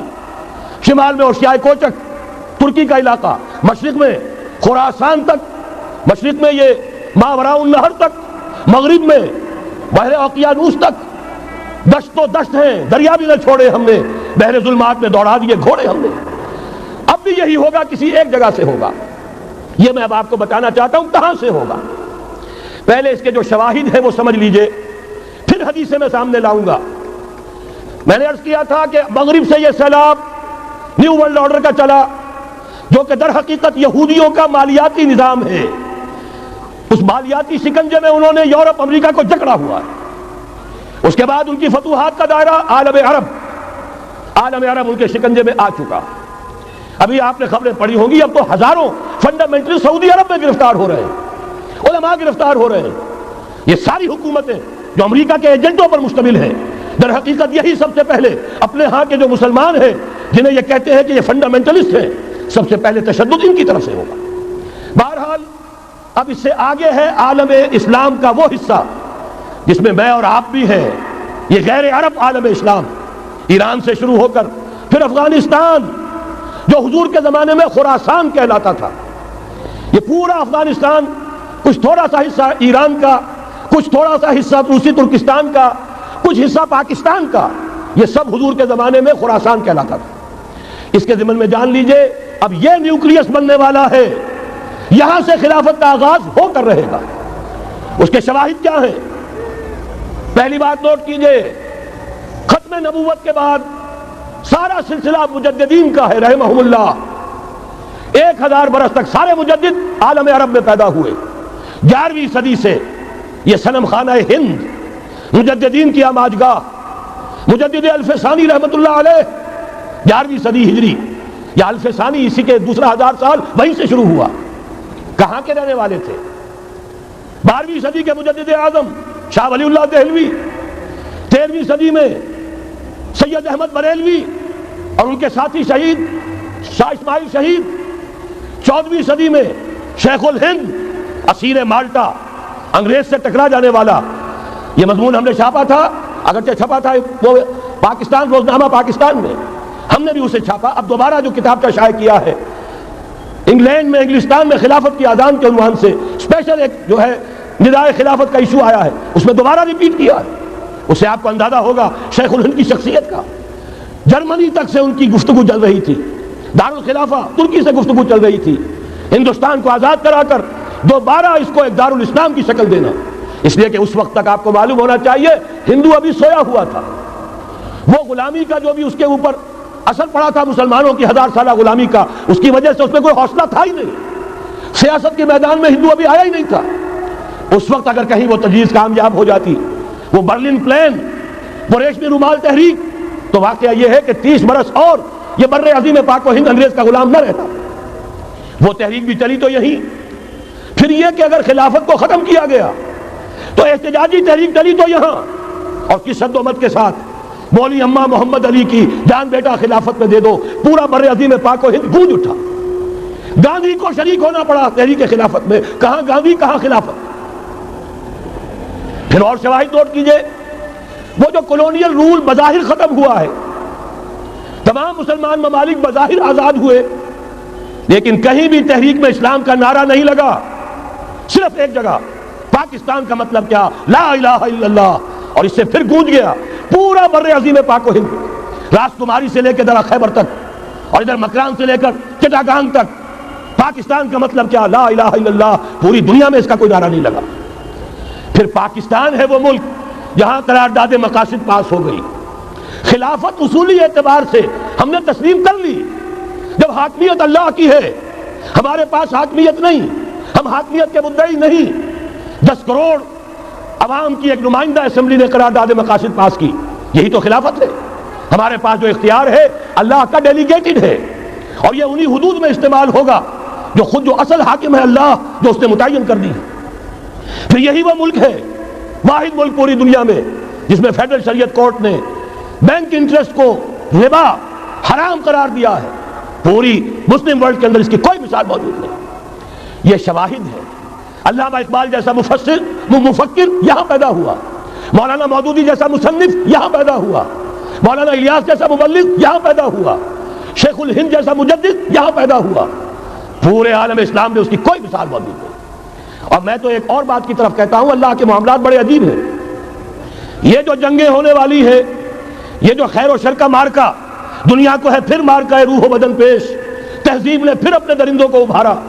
اللہ کو پامر دیے مومن پہ بھروسہ، ابلیس کو یورپ کی مشینوں کا سہارا. یہ جو ابھی مارکا گرم ہونے والا ہے، پہلا حصہ میں آپ کو بتا چکا. شیطان، اس کا ایجنٹ یہودی، ان کے سب سے بڑے کارندے زائنسٹ، ان کے جو اس وقت اعلی کار ہیں west, white Anglo Saxon Protestants, جو امریکہ کی زیر سرکردگی نیو ورلڈ آرڈر لے کر چلے ہیں، جو حقیقت میں نیو ورلڈ آرڈر ہے. دوسری طرف دیکھیے، ذرا غور کیجئے، ایک حدیث نبوی ہے، ما انزل اللہ من دائن الا انزل له دوان. اللہ نے کوئی ایسا مرض پیدا نہیں کیا جس کی دوا پیدا نہ کی ہو. اسرائیل 1948 میں قائم ہو رہا ہے، پاکستان 1947 میں وجود میں آیا ہے. 1 سال پہلے جیسے ماں کی چھاتی میں اللہ دودھ پہلے پیدا کر دیتا ہے، بچے کی ولادت بعد میں ہوتی ہے. یہ قانون قدرت ہے. اسی طریقے سے توڑ اس کا در حقیقت اسرائیل کا توڑ ہے جو پاکستان کی شکل میں وجود میں آیا. یہ دوسری بات ہے کہ ہم بھٹک گئے، منزل کا سراغ بھول گئے. ہم آ کر دولت کے پھندوں میں، اور سب سے بڑھ کر یہ کہ جو متروکہ جائیداد کے لالچ، ہم اس میں پڑ گئے، بھول گئے یہ پاکستان کس لیے بنایا تھا، بھٹک گئے. بہرحال میں ان شواہد کی بنا پر یہ یقین رکھتا ہوں، پورا ٹرکش بیلٹ، سلسلہ مجددیہ نقشبندیہ کے ساتھ یہ پورا سلسلہ افغانستان سے چلیے ترکستان سے چل کر ترکی تک، پورا یہ جو نان عرب ورلڈ ہے، نان عرب مسلم ورلڈ، وہ سلسلہ مجددیہ حضرت احمد سرہندی رحمۃ اللہ علیہ، گردن نہ جھکی جس کے جہانگیر کے آگے، جس کے نفس گرم سے ہے گرمی احرار، یہ انہی کا سلسلہ ہے جو پورے ٹرکش بیلٹ میں آپ کو نظر آئے گا۔ پھر شاہ ولی اللہ جیسا مفکر۔ بہرحال یہ تمام شواہد ہیں، اور میرے لیے تو سب سے بڑے شواہد جو ہے اب وہ احادیث دیکھیے جو حضور نے بیان فرمائی۔ جب یہ مارکا گرم ہوگا، ایک حدیث ہے حضور فرماتے ہیں، ابن ماجہ کی روایت ہے حضرت عبداللہ ابن حارث رضی اللہ تعالیٰ عنہ سے، یخرج ناس من المشرق یؤتون للمہدی یعنی سلطان ہی۔ جب اس عالم عرب میں، دیکھیے ایک بات میں عرض کر چکا ہوں، بڑی تلخ بات ہے، عالم عرب ہمارا بہتر حصہ ہے، افضل حصہ ہے، ان کو اللہ نے فضیلت ہم سے بہت زیادہ دی ہے۔ سب سے بڑی فضیلت کہ محمد خود صلی اللہ علیہ وسلم عرب تھے، یہ رتبہ بلند ملا جس کو مل گیا۔ پھر مستقل فضیلت، اللہ کا کلام ان کی زبان میں موجود ہے، مادری زبان۔ لہذا اگر انہوں نے کوتاہی کی، انہوں نے پیٹھ دکھائی، بہت بڑے مجرم ہیں، اس میں کوئی شک نہیں۔ اور یہی وجہ ہے یہ سارے ملاحم وہی ہونے ہیں، ایسی ایسی بھاری جنگیں، حضور فرماتے ہیں اتنے لوگ ہلاک ہوں گے کہ پرندہ اڑتا چلا جائے گا، اترنے کی جگہ نہیں ملے گی، لاشیں ہی لاشیں ہوں گی، یہ شکل ہونے والی ہے۔ اور میں تو چونکہ ایک مضمون اور کتابچے کی شکل میں بھی شائع ہو چکا ہے، جس میں کہ حضور کی اس حدیث کے حوالے سے میری امت پر بھی وہ سب کچھ وارد ہوگا جو سابقہ امت پر ہوا، اسی کے حوالے سے عرض کر چکا ہوں۔ اگر اس صدی میں ہولوکاسٹ میں 60 لاکھ یہودی مارا گیا ہے، کوئی اسی کا دوبارہ چربہ جو ہے امت مسلمہ پر بھی آنے والا ہے۔ لیکن اس کے بعد پھر ان کے لیے فوجیں جائیں گی مشرق سے، وہاں جو امام ہوں گے، جو بھی ان کو لیڈ کر رہے ہوں گے، حضرت مہدی۔ یہ تصور ذہن میں رکھیے، ہمارے مابین اور عیسائیوں کے مابین حضرت مسیح کی ذات مشترک، اگرچہ ان کا یہ عقیدہ ہے کہ وہ سولی دیے گئے فوت ہو گئے، معاذ اللہ ثم معاذ اللہ، پھر زندہ ہو کر آسمان پر گئے، پھر آئیں گے۔ ہم کہتے ہیں نہیں، وہ سولی دیے ہی نہیں گئے، وہ زندہ آسمان پر اٹھائے گئے، واپس آئیں گے۔ گویا کہ بہت حد تک اشتراک ہے، لیکن ایک اختلاف بھی ہے۔ اسی طرح حضرت مہدی کے بارے میں شیعہ اور سنی تصورات میں اتفاق بھی ہے، اختلاف بھی ہے۔ یقیناً امت مسلمہ، امت عرب، مجھے تو اقبال کا وہ شعر یاد آتا ہے، خون اسرائیل آ جاتا ہے آخر جوش میں، توڑ دیتا ہے کوئی موسیٰ طلسم سامری، تو کیا خون اسماعیل جوش میں نہیں آئے گا؟ حضرت اسماعیل کی نسل میں حضور، اور حضور کی صاحبزادی حضرت فاطمہ رضی اللہ تعالی عنہا، حضور نے فرمایا میری اس بیٹی کی نسل میں اللہ تعالیٰ ایک شخص کو اٹھائے گا جو اس وقت مسلمانوں کی قیادت کرے گا۔ یہ چیز ہمارے اور اہل تشیع کے مابین مشترک۔ فرق یہ ہے وہ سمجھتے ہیں کہ ان کے 12ویں امام کہ جو آج سے 1200 برس قبل روپوش ہو گئے تھے وہ ظاہر ہوں گے، ہمارے نزدیک نہیں، وہ پیدا ہوں گے، نو مولود ہوں گے، عام انسانوں کی طرح آئیں گے، ہوں گے نسل فاطمہ میں سے رضی اللہ تعالی عنہا، اور وہ اس وقت عربوں کی قیادت کریں گے۔ خون اسماعیل آ جائے گا آخر جوش میں، اور کوئی حضرت مہدی وہ آئیں گے اور اٹھیں گے اور قیادت کریں گے، دجال سے مقابلہ کریں گے اور اس ملاحم کے اندر قیادت فرمائیں گے، لیکن ان کی مدد کے لیے مشرق سے فوجیں آئیں گی۔ گویا کہ پہلے مشرقی کسی ملک میں یہ نظام قائم ہو چکا ہوگا، کوئی ایسی طاقت وجود میں آ چکی ہوگی کہ جب وہاں بھٹی دہکے گی تو وہاں کے مسلمانوں کی امداد مشرقی ممالک سے جائے گی۔ اور ایک دوسری حدیث میں، یہ تو ترمذی کی روایت ہے، کتب حدیث میں 3 نمبر پر کتاب یہی ہے، صحیح بخاری، صحیح مسلم، پھر یہ جامع ترمذی، اس میں حضرت ابو ہریرہ سے روایت ہے، یخرج من خراسان رایات سود۔ خراسان میں بتا چکا ہوں حضور کے زمانے کا خراسان، افغانستان، کچھ حصہ پاکستان کا، کچھ روسی ترکستان کی آزاد ریاستیں جو ابھی ہوئی ہیں، تھوڑا سا حصہ ایران کا، یہ خراسان بزرگ، دی اولڈ گریٹر خراسان، یہاں سے فوجیں چلیں گی، سیاہ علم برآمد ہوں گے اور کوئی طاقت انہیں روک نہ سکے گی، ان کا منہ پھیر نہ سکے گی، یہاں تک کہ وہ ایلیا حضور کے زمانے میں یروشلم کا نام تھا، یہاں تک کہ ایلیا میں جا کر نصب ہو جائے۔ گویا کہ یہ جو ہمارے ہاتھ سے نکلا ہے قبضے سے، پہلے بھی عربوں کے ہاتھوں سے نکلا تھا بیت المقدس، یروشلم، عرب واپس نہیں لے سکے تھے، کرد خون صلاح الدین ایوبی اس نے واپس لیا، عربوں میں دم نہیں رہا تھا، عیاشیوں کی وجہ سے کھوکھلے ہو چکے تھے۔ میں تجھ کو بتاتا ہوں تقدیر امم کیا ہے، شمشیر و ثنا اول، طاؤس و رباب آخر۔ یہی وجہ ہے کہ تقریباً 20 صدی کے بعد ان کی حکومت ختم، آشمارا حق بود گر خون بارت برزمین بر زوال ملک مستعصم امیر المومنین، یہ ہوا کہ نہیں ہوا؟ جبکہ آئے ہیں تاتاری ہورس اور جنہوں نے کہ آخری خلیفہ بنو عباس اسے محل میں سے نکالا، ایک کھال کے اندر لپیٹ کر اور اپنے گھوڑوں کے سوؤں تلے کچل دیا۔ عرب معزول کر دیے گئے تھے، لیکن اب دوبارہ عربوں کو جب سہارا ملا ہے، لیکن اب بھی انہوں نے کہیں اسلام قائم نہیں کیا۔ کوئی روس کا غلام رہا، کوئی امریکہ کا غلام رہا، کسی نے اس کا ساتھ دیا، کسی نے اس کا ساتھ دیا۔ تہذیب ہے تو مغربی، تمدن ہے تو مغربی، وضع میں تم ہو نصارہ تو تمدن میں ہنود۔ یہ مسلمان ہیں جنہیں دیکھ کے شرمائے یہود۔ یہی معاملہ جب ان کا ہوا تو اب اللہ تعالیٰ کی طرف سے ان کے اوپر وہ عذاب کی بھٹی گرم ہونے والی ہے۔ لیکن اس کے بعد پھر یہاں سے جائیں گے وہ جو ان کی مدد کریں گے، اور یہ ایلیا کو واپس لینے والے، یہ مشرق سے چلنے والے لشکر ہوں گے۔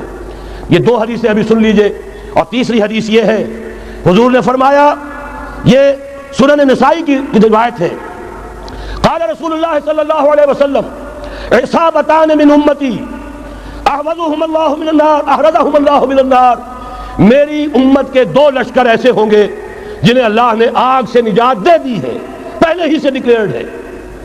عصابت تغزو الہند، ایک لشکر کے جو ہند پر حملہ آور ہوگا، وعصابت تکون مع عیسیٰ ابن مریم علیہ السلام، اور دوسرا لشکر وہ ہے جو حضرت عیسیٰ کے ساتھ جا کر اور ان کے ساتھ مل کر یہودیوں کے خلاف جنگ کرے گا۔ میں اس حدیث کا جو مطلب سمجھتا ہوں واللہ عالم، یہ اسی علاقے میں جب انقلاب آ جائے گا، یہ علاقہ خراسان اور پاکستان، جب یہاں نظام خلافت قائم ہوگا، یہاں سے اسلام کی توسیع ہوگی، اور یہاں سے جانب مشرق ہند اور جانب مغرب یہ جو یہودیوں کا سیلاب آ رہا ہے، ان دونوں کا مقابلہ کرنے کے لیے انشاءاللہ العزیز، ورنہ یہ عصابتان جو ہے ایک حدیث میں جمع کرنے کی کوئی اور حکمت ہو نہیں سکتی، ورنہ تو ہندوستان پہ کئی لشکر آئے ہیں، لیکن یہ کہ در حقیقت اسی وقت جبکہ عالم عرب میں وہ بھٹی دہکے گی، اسی وقت یہاں انقلاب آ چکا ہوگا۔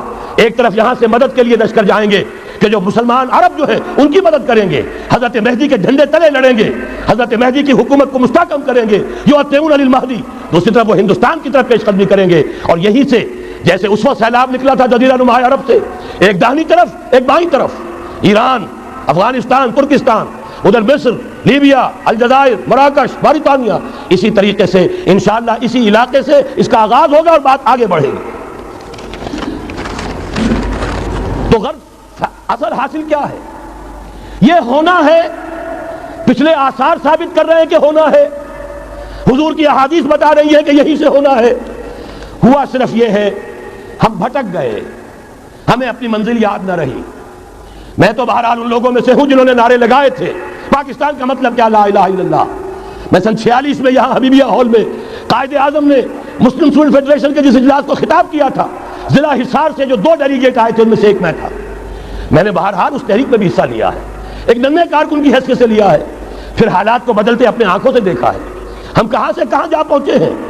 ضرورت صرف اس بات کی ہے کہ آج ہمارا حال یہ ہے، ہماری قیادت، ہماری سیاست ان لوگوں کے ہاتھ میں ہے کہ وہ فریب خوردہ شاہی کے پلاح و کرکسوں میں اسے کیا خبر کہ کیا ہے، تب وہ تاب جاوے دانا، ان کی تہذیب مغربی، ان کی ذہنیت مغربی، ان کی وضاقتہ مغربی، ان کا تمدن مغربی، ان کی سوچ مغربی، ان کے سارے اطوار مغربی۔ لہذا در حقیقت ایک تو یہ کہ ان سے چھٹکارا پانا، اور دوسرے یہ کہ در حقیقت مغرب کی تمام طاقتوں کو للکارنے کے لیے اس قوم کے اندر سے جذبہ ایمان، جذبہ جہاد کو برآمد کرنا، یہ 2 کام ہیں جو کرنے ہیں۔ اور اگر ہم یہ کر لیں گے، جیسا کہ میں نے آیت آپ کو سنائی تھی، اللہ کا کوئی وعدہ غیر مشروط نہیں، ایمان اور عمل صالح، ایمان اور جہاد، یہ وعدے پورے کرو گے تو اللہ کا وعدہ بھی پورا ہوگا۔ لیکن ظاہر بات ہے جیسے یہودیوں نے یورپ کو فتح کیا اور آج وہ مغرب یہودیوں ہی کے زیر اثر ہمیں فتح کرنے پر تلا ہوا ہے۔ آج نوٹ کیجئے، جس طرح 3 اطراف سے یہودیوں نے حملہ کیا یورپ پر، میں اس کا تذکرہ کر چکا ہوں، آج ہم پر بھی اسی طرح کا 3 pronged اٹیک ہے۔ نمبر 1، ایٹمی دانت نہ نکلنے پائیں اس قوم کے، رول بیک کرانے کے لیے خاموش ڈپلومیسی، اس کے ہتھ کنڈے، کہیں ان میں طاقت نہ ہو جائے، کہیں یہ چیلنج کرنے کی پوزیشن میں نہ آ جائیں، اپنے پاس ایٹمک ہتھیاروں کے انبار ہوں، لیکن کسی مسلمان ملک کے پاس آ گیا تو وہ اسلامک بم بن جائے گا۔ اگر وہ اسرائیل کے پاس ہے کوئی حرج نہیں، لیکن پاکستان کے پاس کسی صورت میں اسلحہ نہیں ہونا چاہیے۔ کمزور رکھو، ہمارے دستے نگر رہے، ہماری ہی مرضی پر، ہمارے چشم ابرو کے اشارے پر حرکت کریں۔ نمبر 2، اباحیت، بے حیائی، عریانی، فحاشی، اس کا سیلاب اور سب سے بڑھ کر خاندانی نظام کو برباد کرنے کے لیے یہ بہبود آبادی کا پروگرام. اور دیکھیے جادو وہ جو سر چڑھ کر بولے مسلمانوں کے ہاتھوں کرا رہے ہیں. قاہرہ میں کانفرنس کرائی ہے ایک مسلمان ملک میں، اور یہ کہ اس کو آرگنائز کرنے والی ایک پاکستانی مسلمان عورت. یہ ہے در حقیقت کہ وہ لوگ اگر کرنا بھی چاہتے ہیں تو اس کا الزام بھی براہ راست اپنے اوپر نہیں، بلکہ یہ کہ خود کوئی مسلمان ہو تو یہ کام کرے. اب جو سیلاب آئے گا جس کے لیے مدد بھی دی جا رہی ہے، اس سے ہمارے سارے بندے حیا ٹوٹ کر رہ جائیں گے، خاندانی نظام درم برم ہو کر رہ جائے گا. جو ابھی تک اللہ کا شکر ہے کہ ہمارے ملک کے اندر انٹیکٹ ہے کچھ اوپر کا طبقہ جو بالکل ہی مغربی تہذیب میں رگا گیا ہے، ورنہ ہمارے ہاں خاندان کا نظام ابھی انٹیکٹ ہے. لیکن یہ کہ یہ سیلاب بھی بڑی شدت سے آ رہا ہے، یہ چیزیں بیک وقت کیوں ہو رہی ہیں. اور تیسرا اور سب سے زیادہ سٹل وار، سب سے زیادہ یوں سمجھیے کہ جو لطیف، جو کہ ایک طرح کا احسان جتایا جا رہا ہے، ڈالروں کی اب یلغار. اب یہاں پر امریکی سرمایہ، ڈالر چاہے مشرق سے آئے چاہے مغرب سے آئے، وہ یہودیوں کا اعلی کار ہے. آپ نے اگر $1 نوٹ کا اگر کبھی نقشہ دیکھا ہو، اس کے اوپر جو سگنیا بنا ہوا ہے، جو نشان ہے، وہ کیا ہے؟ پیرامڈ، احرام مصر. یہ کن کے لیے اہمیت رکھتے ہیں؟ ہزارہا یہودیوں کا خون اور ان کی ہڈیاں ان پیرامڈز کے تلے دبی ہوئی. جب یہ احرام بنائے گئے تھے، یہ یہودی وہاں غلامی کے دور میں تھے، بیگار ان سے لی جا رہی تھی. بڑے بڑے پتھر جب گرتے تھے تو پسنے والے یہودی ہوتے تھے. یہ ان کی اپنی جیسے ہولوکاسٹ، جیسے انہوں نے اس کو اپنا سمبل بنایا ہوا ہے، اسی طریقے سے پیرامڈ، مصر کا پیرامڈ، یہ گویا کہ ان کے اس زوال کا ایک نشان ہے. اور اس پر ایک آنکھ بنی ہوئی ہے، ایک آنکھ، کانے دجال کی آنکھ، وہ دیکھ رہی ہے. عجیب ہے یہ سمبل.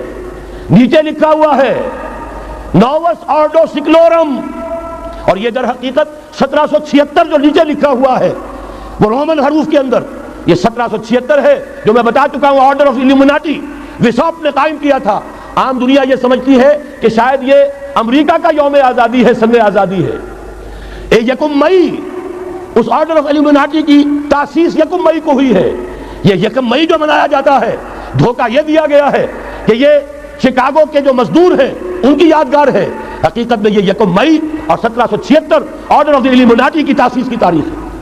یہ تمام معاملہ سمجھ لیجئے.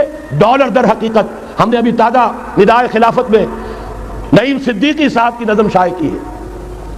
45 برس بلکہ شاید اس سے بھی زیادہ عرصے کی پرانی نظم ہے جو ہم نے شائع کی ہے. ڈالر میرے اس دیش کو ناپاک نہ کرنا.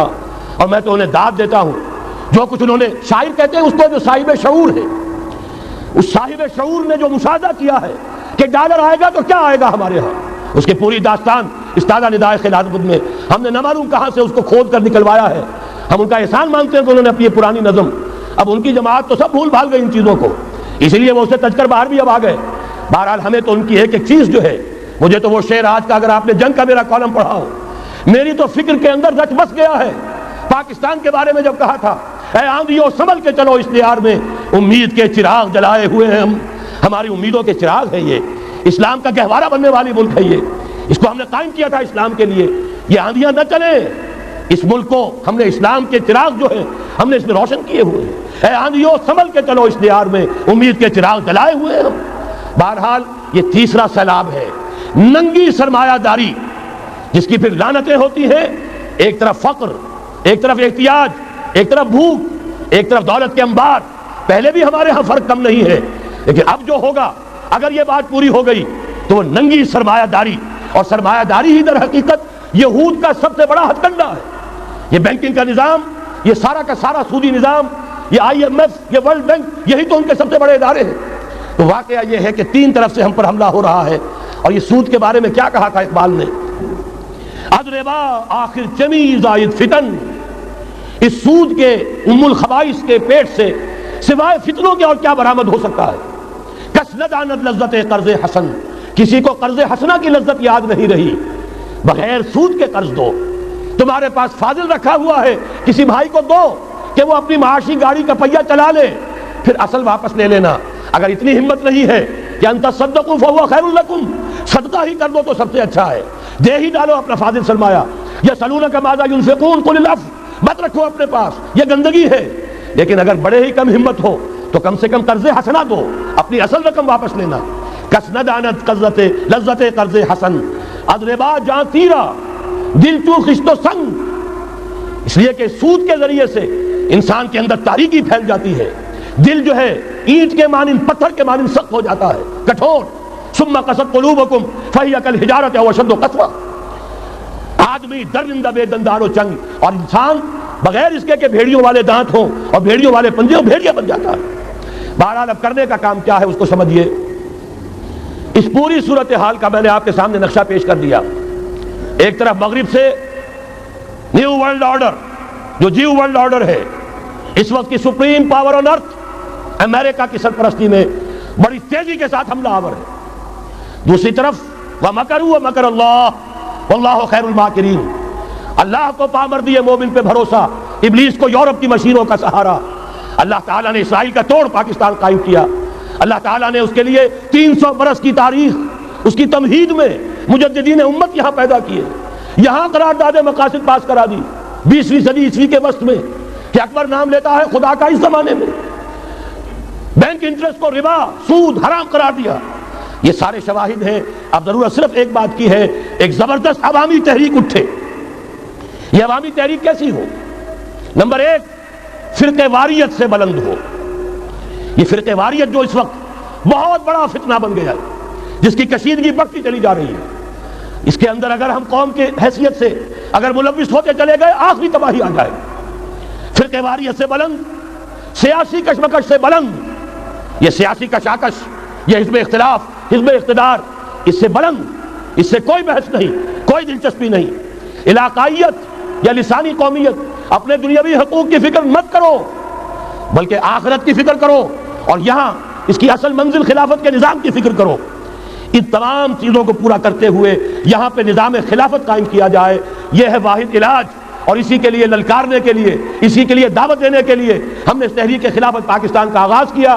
تنظیم اسلامی نے اپنے لیے ہدف معین کیا ہے نظام خلافت علی منہاج النبوہ کا قیام، پہلے پاکستان میں اور پھر کل روئے عرصی پر. اب میں چند منٹوں میں آپ کو بتاؤں گا کہ وہ نظام ہے کیا. دیکھیے اس موضوع پر میں پاکستان کے تقریباً تمام بڑے شہروں میں اکثر جگہ 3 دن 2 گھنٹے کی تقریر کر چکا ہوں. سیاسی نظام کیا ہے، معاشی نظام کیا ہے، سماجی نظام کیا ہے. خلافت اب قائم ہوگی تو بہرحال 1400 برس قبل کی خلافت اور آج کی خلافت، وقت کے دریا میں بہت سا پانی گزر گیا ہے. اصول وہی کے ہوں گے، فنڈامنٹل وہی کے ہوں گے، تفصیلی خاکہ بنے گا اس زمانے کے تقاضوں کے مطابق. تو میرے وہ تقریریں ویڈیو کی شکل میں، آڈیو کی شکل میں، اردو میں، انگریزی میں، شکاگو میں 20 گھنٹے کا پروگرام پچھلے سال ریکارڈ کرا کے آیا. اللہ کا فضل ہے کہ وہ پھیل رہا ہے معاملہ. اب مغرب میں اذان خلافت بلند ہو رہی ہے، اس کا تذکرہ میں بعد میں کروں گا. بہرحال وہ تو تفصیلی بات ہے. یہاں میں چند منٹوں میں صرف الجبرا کے اصولوں کی طرح چند باتیں بتا رہا ہوں. جو بھی آپ کا آج نظام ہے 3 شرطیں پوری کر دیجئے وہ خلافت بن جائے گا سیاسی اور دستوری اعتبار سے. نمبر 1، حاکمیت اللہ کی، اور اللہ کا شکر ہے یہ ہم کر چکے.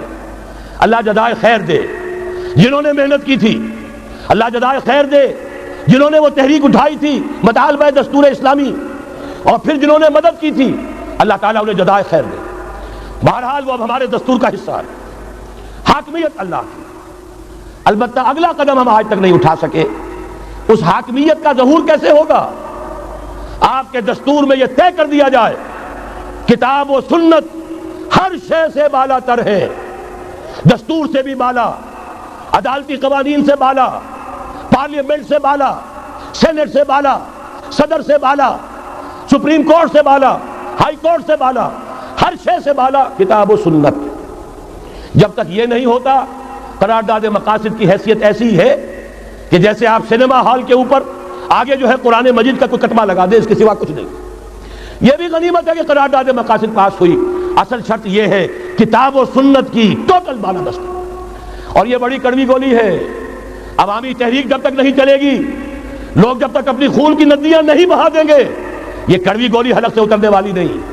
یہ IJI کی حکومت میں نہیں اتری، اسلام کے نام پر اقتدار میں آئے، اسلام کے نام پر ISI نے IJI بنوائی، اسلام کے نام پر انہیں ووٹ ملے، 2/3 کی اکثریت ملی. اس کے باوجود شریعت کی بالادستی کا ایکٹ شریعت کی بالادستی کی دستور کے اندر ترمیم پاس نہیں کرائی ہے۔ معلوم ہوا اوپر زبردست کا ٹھینگا ہے، امریکہ کے سب پرستار ہیں، سب ڈرتے ہیں، سب کے لیے سب کو نظر آتا ہے بالآخر جو ہے اسی کے پاس جانا ہوگا، چاہے وہ نواز شریف ہو اور چاہے وہ بے نظیر ہو۔ ایک کھلم کھلا ہے، اور اب تو میں کہتا ہوں نواز شریف بھی کھلم کھلا ہے۔ آج کے اس دور میں انہوں نے اسلام کا نام کبھی نہیں لیا، اس سے تو بالکل تائب، بس صرف فرق یہ رہ گیا ہے بے نظیر کھلم کھلا بھی مذاق اڑا لیتی ہے اسلامی صداؤں کا، اسلامی قوانین کا، یہ اس پر ذرا خاموش ہے۔ لیکن یہ کہ اپنی تحریک میں ہمارے بہت سے جو سیاسی قائدین ہیں مسلمانوں کے، کتنے بیانات آپ نے پڑھے ہوں گے، ذرا اسلام کا نام لے دے ہم ساتھ ہو جائیں گے۔ مولانا سمیع الحق صاحب کا بیان آیا، ذرا اسلام کی بات کرے تو ہمارے اور بہت سے علماء اور ہمارے طارق صاحب جو ہے انہوں نے بھی کہا کہ میں ہم ساتھ آ جائیں گے۔ لیکن یہ کہ بڑا پکا ثابت ہوا نواز شریف اسلام کا نام نہیں لیا۔ یہ بات جان لیجئے، یہ اس کے بغیر، قربانی کے بغیر اصل یہی منزل ہے، اصل کٹھن یہی ہے۔ یہ کتاب و سنت کی بالادستی، اس کو قبول کرنا، اختیار کرنا، یہ بغیر عوامی تحریک کے، بغیر قربانیوں کے ممکن نہیں ہوگا۔ بہرحال دوسری بات یہ، اور تیسری بات، کسی غیر مسلم کو نظام خلافت میں قانون سازی میں شریک نہیں کیا جا سکتا۔ جس قانون کی بنیاد کتاب و سنت، جو نہ کتاب کو مانے نہ سنت کو مانے، اس کا اس ملک کی قانون ساز اسمبلی میں جانے کا مطلب کیا ہے؟ ان کی علیحدہ اسمبلیاں ہوں، ان کے جو حقوق ہیں مائنورٹیز کی حیثیت سے ان کی گارنٹی دی جائے، ان کی جان، مال، عزت، آبرو کا پورا تحفظ، ان کی پوری مذہبی آزادی، ان کی عبادت گاہوں کی پوری ضمانت، ان کی حفاظت کی، ان کا پرسنل لا ہو، سب کچھ ہوگا۔ قانون سازی میں غیر مسلم شریک نہیں ہو سکتا، نظام خلافت کی اعلیٰ ترین سطح کی پالیسی بنانے میں غیر مسلم شریک نہیں ہو سکتا۔ یہ معاملات ہمیں، یہ کڑوی گولیاں ہیں، لیکن صرف 3 گولیاں ہضم کر لیجئے، یہ نظام خلافت کا نظام بن جائے گا۔ البتہ چوتھی بات اور عرض کر دوں، وہ کہتا ہوں بہتر ہے کہ اس پارلیمانی نظام کی لعنت جو انگریزوں کی وراثت کے طور پر ہمیں ملی ہے، اسے چھوڑ کر صدارتی نظام اختیار کیا جائے۔ وہ صدارتی نظام جو نظام خلافت سے قریب تر ہے، انہوں نے ہم سے لیا ہے۔ اقبال نے کہا ہے، ہر کجا بینی جہان رنگ و بو، زاں کے از خاکش برو یا دارزو، یاد نور مصطفیٰ اورا بہاش، یا ہنوز اندر تلاش مصطفیٰ۔ اگر کوئی اچھائی ان کے پاس ہے وہ نور مصطفیٰ سے مانگی ہوئی ہے۔ یہ خلافت کے نظام کا چربا ہے۔ ایک شخص کو منتخب کرو، اب اسے اختیار دو، اس کے ہاتھ کھلے رکھو، اسے کام کرنے دو۔ ہاں امپیچمنٹ کا نظام ہو، غلط ہو تو اسے سیدھا کرنے کا نظام ہو، اس کے لیے آپ امپیچمنٹ کا نظام آج کی جو امریکہ کی حکومت ہے اس میں بھی ہے۔ اور کیسا ہے کہ ذرا سا اندیشہ ہوا تھا اور نکسن صاحب جو بھاگ کھڑے ہوئے تھے۔ تو میرے نزدیک صدارتی نظام اور چھوٹے صوبے، یہ بڑے بڑے صوبوں کی ضرورت نہیں ہے، چھوٹے صوبے ہوں، لوگوں کو سہولتیں ہوں، ہر علاقے کے لوگوں کو معلوم ہو کہ ہمارے معاملات ہمارے اپنے ہاتھ میں ہیں، ان کے اندر کوئی احساس جو ہے محرومی کا پیدا نہ ہونے پائے۔ اس لیے کہ وہی چیز ہے جو سیاہی گھول دیتی ہے۔ کون سیاہی گھول رہا ہے وقت کے بہتے دریا میں؟ یہ ساری سیاہیاں جو سندھ میں گھل رہی ہیں، بلوچستان میں گھل رہی ہیں، سرائکی کے علاقے میں گھل رہی ہیں، ان سب کا علاج ہے چھوٹے صوبے بناؤ۔ لیکن یہ چیزیں خلافت کی شرائط میں سے نہیں ہیں۔ بہتر بات ہے، دنیاوی اعتبار سے بہتر بات ہے، انتظامی اعتبار سے بہتر بات ہے۔ باقی اصل شرائط 3: اللہ کی حاکمیت کا اقرار جو قرارداد مقاصد میں بالفعل ہے، کتاب و سنت کی ٹوٹل بالادستی، سپریم کورٹ کو اختیار دیجئے، وہاں جا کر کوئی بھی شہری پاکستان کا کوئی بھی عالم دین اگر ثابت کر دے فلاں قانون، فلاں ہدایت، فلاں انسٹرکشن، فلاں کوئی حکم جو دیا گیا ہے کتاب و سنت کے منافی ہے، فوراً کل عدم ہوگا۔ اور تیسری بات، غیر مسلم پروٹیکٹڈ مائنورٹی ہوں گے، ان کی جان، مال، عزت، آبرو کی حفاظت ہوگی، لیکن یہ کہ وہ برابر کے قانون سازی کے حق میں شریک نہیں ہو سکتے، اس لیے کہ یہاں کتاب و سنت منبع ہے قانون کا جس کو وہ تسلیم نہیں کرتے۔ اسی طرح یہ معاشی نظام، موجودہ سرمایہ دارانہ نظام، بہت بڑی لعنت، بہت بڑی لعنت، بہت بڑی لعنت۔ لیکن جیسے آپ کو معلوم ہے، آج ہی ابو جہل کہہ دے لا الہ الا اللہ محمد رسول اللہ، مسلمان بن جاتا؟ کلمہ تو ایک ہی تھا نا۔ ابو طالب کے پاس جب وفد گیا تھا رؤسائے قریش کا، اور انہوں نے کہا تھا کہ اپنے بھتیجے کو روک لو ورنہ اب ہم جو تمہاری بھی رعایت اب نہیں کریں گے، میدان جنگ میں آ جاؤ۔ ابو طالب نے کہا تھا میرا بھتیجا تم سے کیا مانگ رہا؟ ایک کلمہ، ایک کلمہ لا الہ الا اللہ، اور تو اس کا کوئی مطالبہ نہیں۔ انہوں نے کہا، ابو سفیان اس وقت تک چونکہ ابھی کفر میں تھے، شرک میں تھے، انہوں نے کہا وہ ایک کلمہ جو وہ مانگ رہا ہے وہ ہمارے سارے معبودوں کی نفی کر دیتا ہے. وہی تو سب سے بڑی مصیبت ہے. تو میں آپ کو بتا رہا ہوں 3 چیزیں اس سرمایہ دارانہ نظام میں سے نکال دیجئے، یہ اسلامی نظام بن جائے گا. تفصیل میں جانے کا موقع نہیں ہے، میں فارمولہ دے رہا ہوں. تفصیل میں نے عرض کیا، میرے کیسٹس ہیں، کتابیں ہیں، وہ خطبات خلافت اب کتابی شکل میں بھی آ جائیں گے. انگریزی میں ویڈیو کیسٹ ہے، اردو میں ہے، بڑے بڑے شہروں میں خطبات دے چکا ہوں، مواد موجود ہے. لیکن اس پر فارمولہ بتا رہا ہوں، 3 چیزیں نکال دیجئے. نمبر 1 سود نکال دیجئے. اس میں بھی اللہ کے فضل و کرم سے پیش رفت ہمارے ہاں ہوئی. فیڈرل شریعت کورٹ نے فتویٰ دیا اور اتنا زبردست ججمنٹ لکھا ہے، پوری دنیا کے لیے رہنمائی کا ذریعہ بن جائے گا. یہی وجہ ہے کہ مجھے معلوم ہوا ہے موجودہ حکومت نے اس کی اشاعت روک دی ہے. باہر کے ممالک سے ڈیمانڈ. میں جب انگلستان میں تھا ابھی 2 مہینے قبل، وہاں کچھ لوگوں کے سامنے تذکرہ کیا. انہوں نے کہا ہمیں منگا کے دیجئے، بنگلہ دیش کے مسلمان تھے، ہمیں منگا کے دیجئے. میں نے یہاں لکھا، معلوم ہوا کہ نہیں، وہ مل ہی نہیں رہا، بلکہ کہہ دیا گیا اسے مت چھاپو، اس کی اشاعت بند ہے، اس لیے کہ وہ کلمہ خیر کہیں پھیل نہ جائے. یہودی کا اگر علاج ہے، جیسے آپ نے سنا تھا بچپن میں کہانیاں، دیو کی جان ایک طوطے کی گردن میں ہے، طوطے کی گردن مروڑ دو گے دیو مر جائے گا. یہودی کی جان سود میں ہے. یہ سارا ہتھ کنڈا اس کا جو ہے، جو ورلڈ ڈومینیشن یہودی چاہ رہا ہے، وہ مالیاتی نوعیت کی ہے. وہ اپنی حکومت قائم نہیں کرنا چاہتا. حکومت کے تو بڑے کھکھیڑ ہوتے ہیں، بڑی ذمہ داریاں ہوتی ہیں، لوگوں کی تنقیدیں سننی پڑتی ہیں، بھوکے بھیڑیے کبھی ٹوٹ پڑتے ہیں. لہذا ان کو چھوڑو، حکومت وہ خود کریں. ہاں وہ محنت کریں حیوانوں کی طرح، ملائی ہمارے پاس آتی چلی جائے، زندہ رہنے کی حد تک تو ان کو دیں گے. جیسے تانگے والا گھوڑے کو بھی آخر دانہ تو ڈالتا ہے کہ اگلے دن پھر اسے جوتنا ہے تانگے کے اندر، لیکن اصل کمائی تو اس کی ہے جو ہو رہی ہے. صرف یہ مالیاتی نظام اور اس کا ایک ہی لفظ کے اندر توڑ ہے، سود ختم اور یہود کی گویا کہ جان نکل جائے گی. یہی وجہ ہے جیسے ہی فیڈرل شریعت کورٹ کا فیصلہ آیا تھا، وہ جو کوئی چیزیں پائپ کے اندر پڑی ہوئی تھی مدد کی، وہ بھی روک لی گئی. یہ قوم کدھر جا رہی ہے؟ یہ تو ہمارے ہاتھ سے نکلی جا رہی ہے. اور جب تک کہ اس کے خلاف IJI کی حکومت کو سپریم کورٹ میں اپیل میں نہیں پہنچا دیا، اس وقت تک یہ ہے $1 جو ہے کہیں سے ادھر سے ادھر ہلنے نہیں دیا. یہ ہے حقائق، اصل میں ان کو سمجھ لیجئے. سود نکال دیجئے، جوا، اسپیکولیشن، فارورڈ ٹریڈنگ کی وہ ساری صورتیں جو صرف بیع سلم ایک جائز ہے، باقی ساری صورتیں حرام ہیں، ان کو نکال دیجئے. اور جاگیرداری ختم کر دیجئے. جاگیرداری ختم کرنے کے لیے حضرت عمر کی شمشیر لانی ہوگی، شمشیر فاروقی. ان کا یہ فتویٰ تھا، اجماع تھا کہ جو ملک، جو علاقے بدور شمشیر فتح ہوئے ہیں وہ کسی کی انفرادی ملکیت نہیں رہیں گے، وہ امت مسلمہ کی اجتماعی ملکیت ہے. کوئی انچ زمین، اسی وجہ سے ہمارے ہاں فرق ہے خراجی اور عشری. عشری زمین ملکیتی ہوتی ہے، اس میں سے ایک مسلمان جس کی ملکیتی زمین ہے اس کا وہ 10واں حصہ یا 20واں حصہ پیداوار کا دے کر فارغ. اور جو خراجی زمین ہوتی ہے وہ کسی کی ملکیتی نہیں ہوتی، وہ تو مسلمانوں کی ہے، نظام خلافت کی ہے. جو کام کر رہا ہے چاہے مسلمان ہو چاہے غیر مسلم ہو، وہ کاشت کرے گا، آدھا اس کا ہے، آدھا ریاست کا ہے، بیت المال کا ہے. یہ ہے نظام خراجی کا اور عشری کا فرق. اور حضرت عمر نے طے کر دیا تھا رضی اللہ تعالیٰ عنہ کہ جتنے علاقے فتح ہوئے، یہ مصر ہے، یہ عراق ہے، یہ شام ہے، یہ ایران ہے، ساری زمینیں مسلمانوں کی اجتماعی ملکیت. کام کرنے والے چاہے یہودی ہوں، چاہے مجوسی ہوں، چاہے عیسائی ہوں، چاہے وہ مسلمان ہو جائیں، زمین خراجی رہے گی. زمین سے خراج جائے گا بیت المال میں تاکہ تمام امت کی بہبود میں صرف ہو سکے.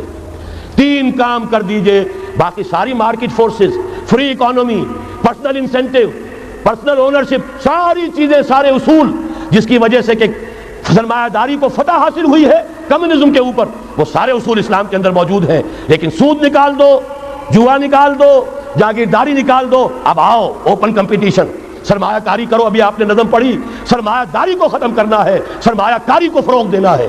یہ ہے اسلام کا نظام معیشت. البتہ اس میں چوتھی چیز، کفالت عامہ کے لیے زکوٰۃ کا نظام مکمل قائم کرو. ہر شہری کی بنیادی ضروریات کی پوری ذمہ داری اور کفالت نظام خلافت لیتا ہے. یہاں پھر میں مجبور ہوں، کیا کروں؟ ذکر جب چھڑ گیا قیامت کا، بات پہنچی تیری جوانی تک، خلافت کا تذکرہ ہو اور حضرت عمر کا ذکر نہ آئے، ناممکن. خلافت کا نظام، جیسے آپ کہتے ہیں کہ گلاب کا پھول پورا کھلا ہوا ہے، للی ان بلوم، خلافت کا نظام پورا کھلا ہوا حضرت عمر کے دور میں نظر آتا ہے. اسی وقت کہا تھا حضرت عمر نے رضی اللہ تعالیٰ عنہ کہ اگر دجلہ و فرات کے کنارے کوئی کتا بھی بھوکا مر گیا تو قیامت کے دن عمر ذمہ دار ہوگا. اور جانور تک کا معاملہ ہے. مجوسی کو دیکھ لیا تھا بوڑھے کو ایک کہ جو بھیک مانگ رہا تھا, وہاں کے عامل اور گورنر سے ایکسپلینیشن کال کی, یہ بھیک کیوں مانگ رہا ہے؟ جب یہ جوان تھا, کام کر سکتا تھا, تم اس سے جزیہ لے رہے تھے. اب یہ بوڑھا ہو گیا ہے, کما نہیں سکتا, تم نے اسے بھکاری بنا دیا ہے, اس کا وظیفہ مقرر کرو. ظاہر بات ہے غیر مسلم ٹیکس دیں گے, مسلمان زکوٰۃ دیں گے, مسلمانوں کے لیے زکوٰۃ سے کفالت عامہ ہوگی, غیر مسلموں کے ٹیکسوں کے ذریعے سے. وہی نظام جو آج یورپ میں ہے, اسکینڈینیوین کنٹریز میں ہے, برطانیہ میں ہے, ان امپلائمنٹ الاؤنس ہے, یا یہ کہ اور ویلفیئر کا نظام ہے.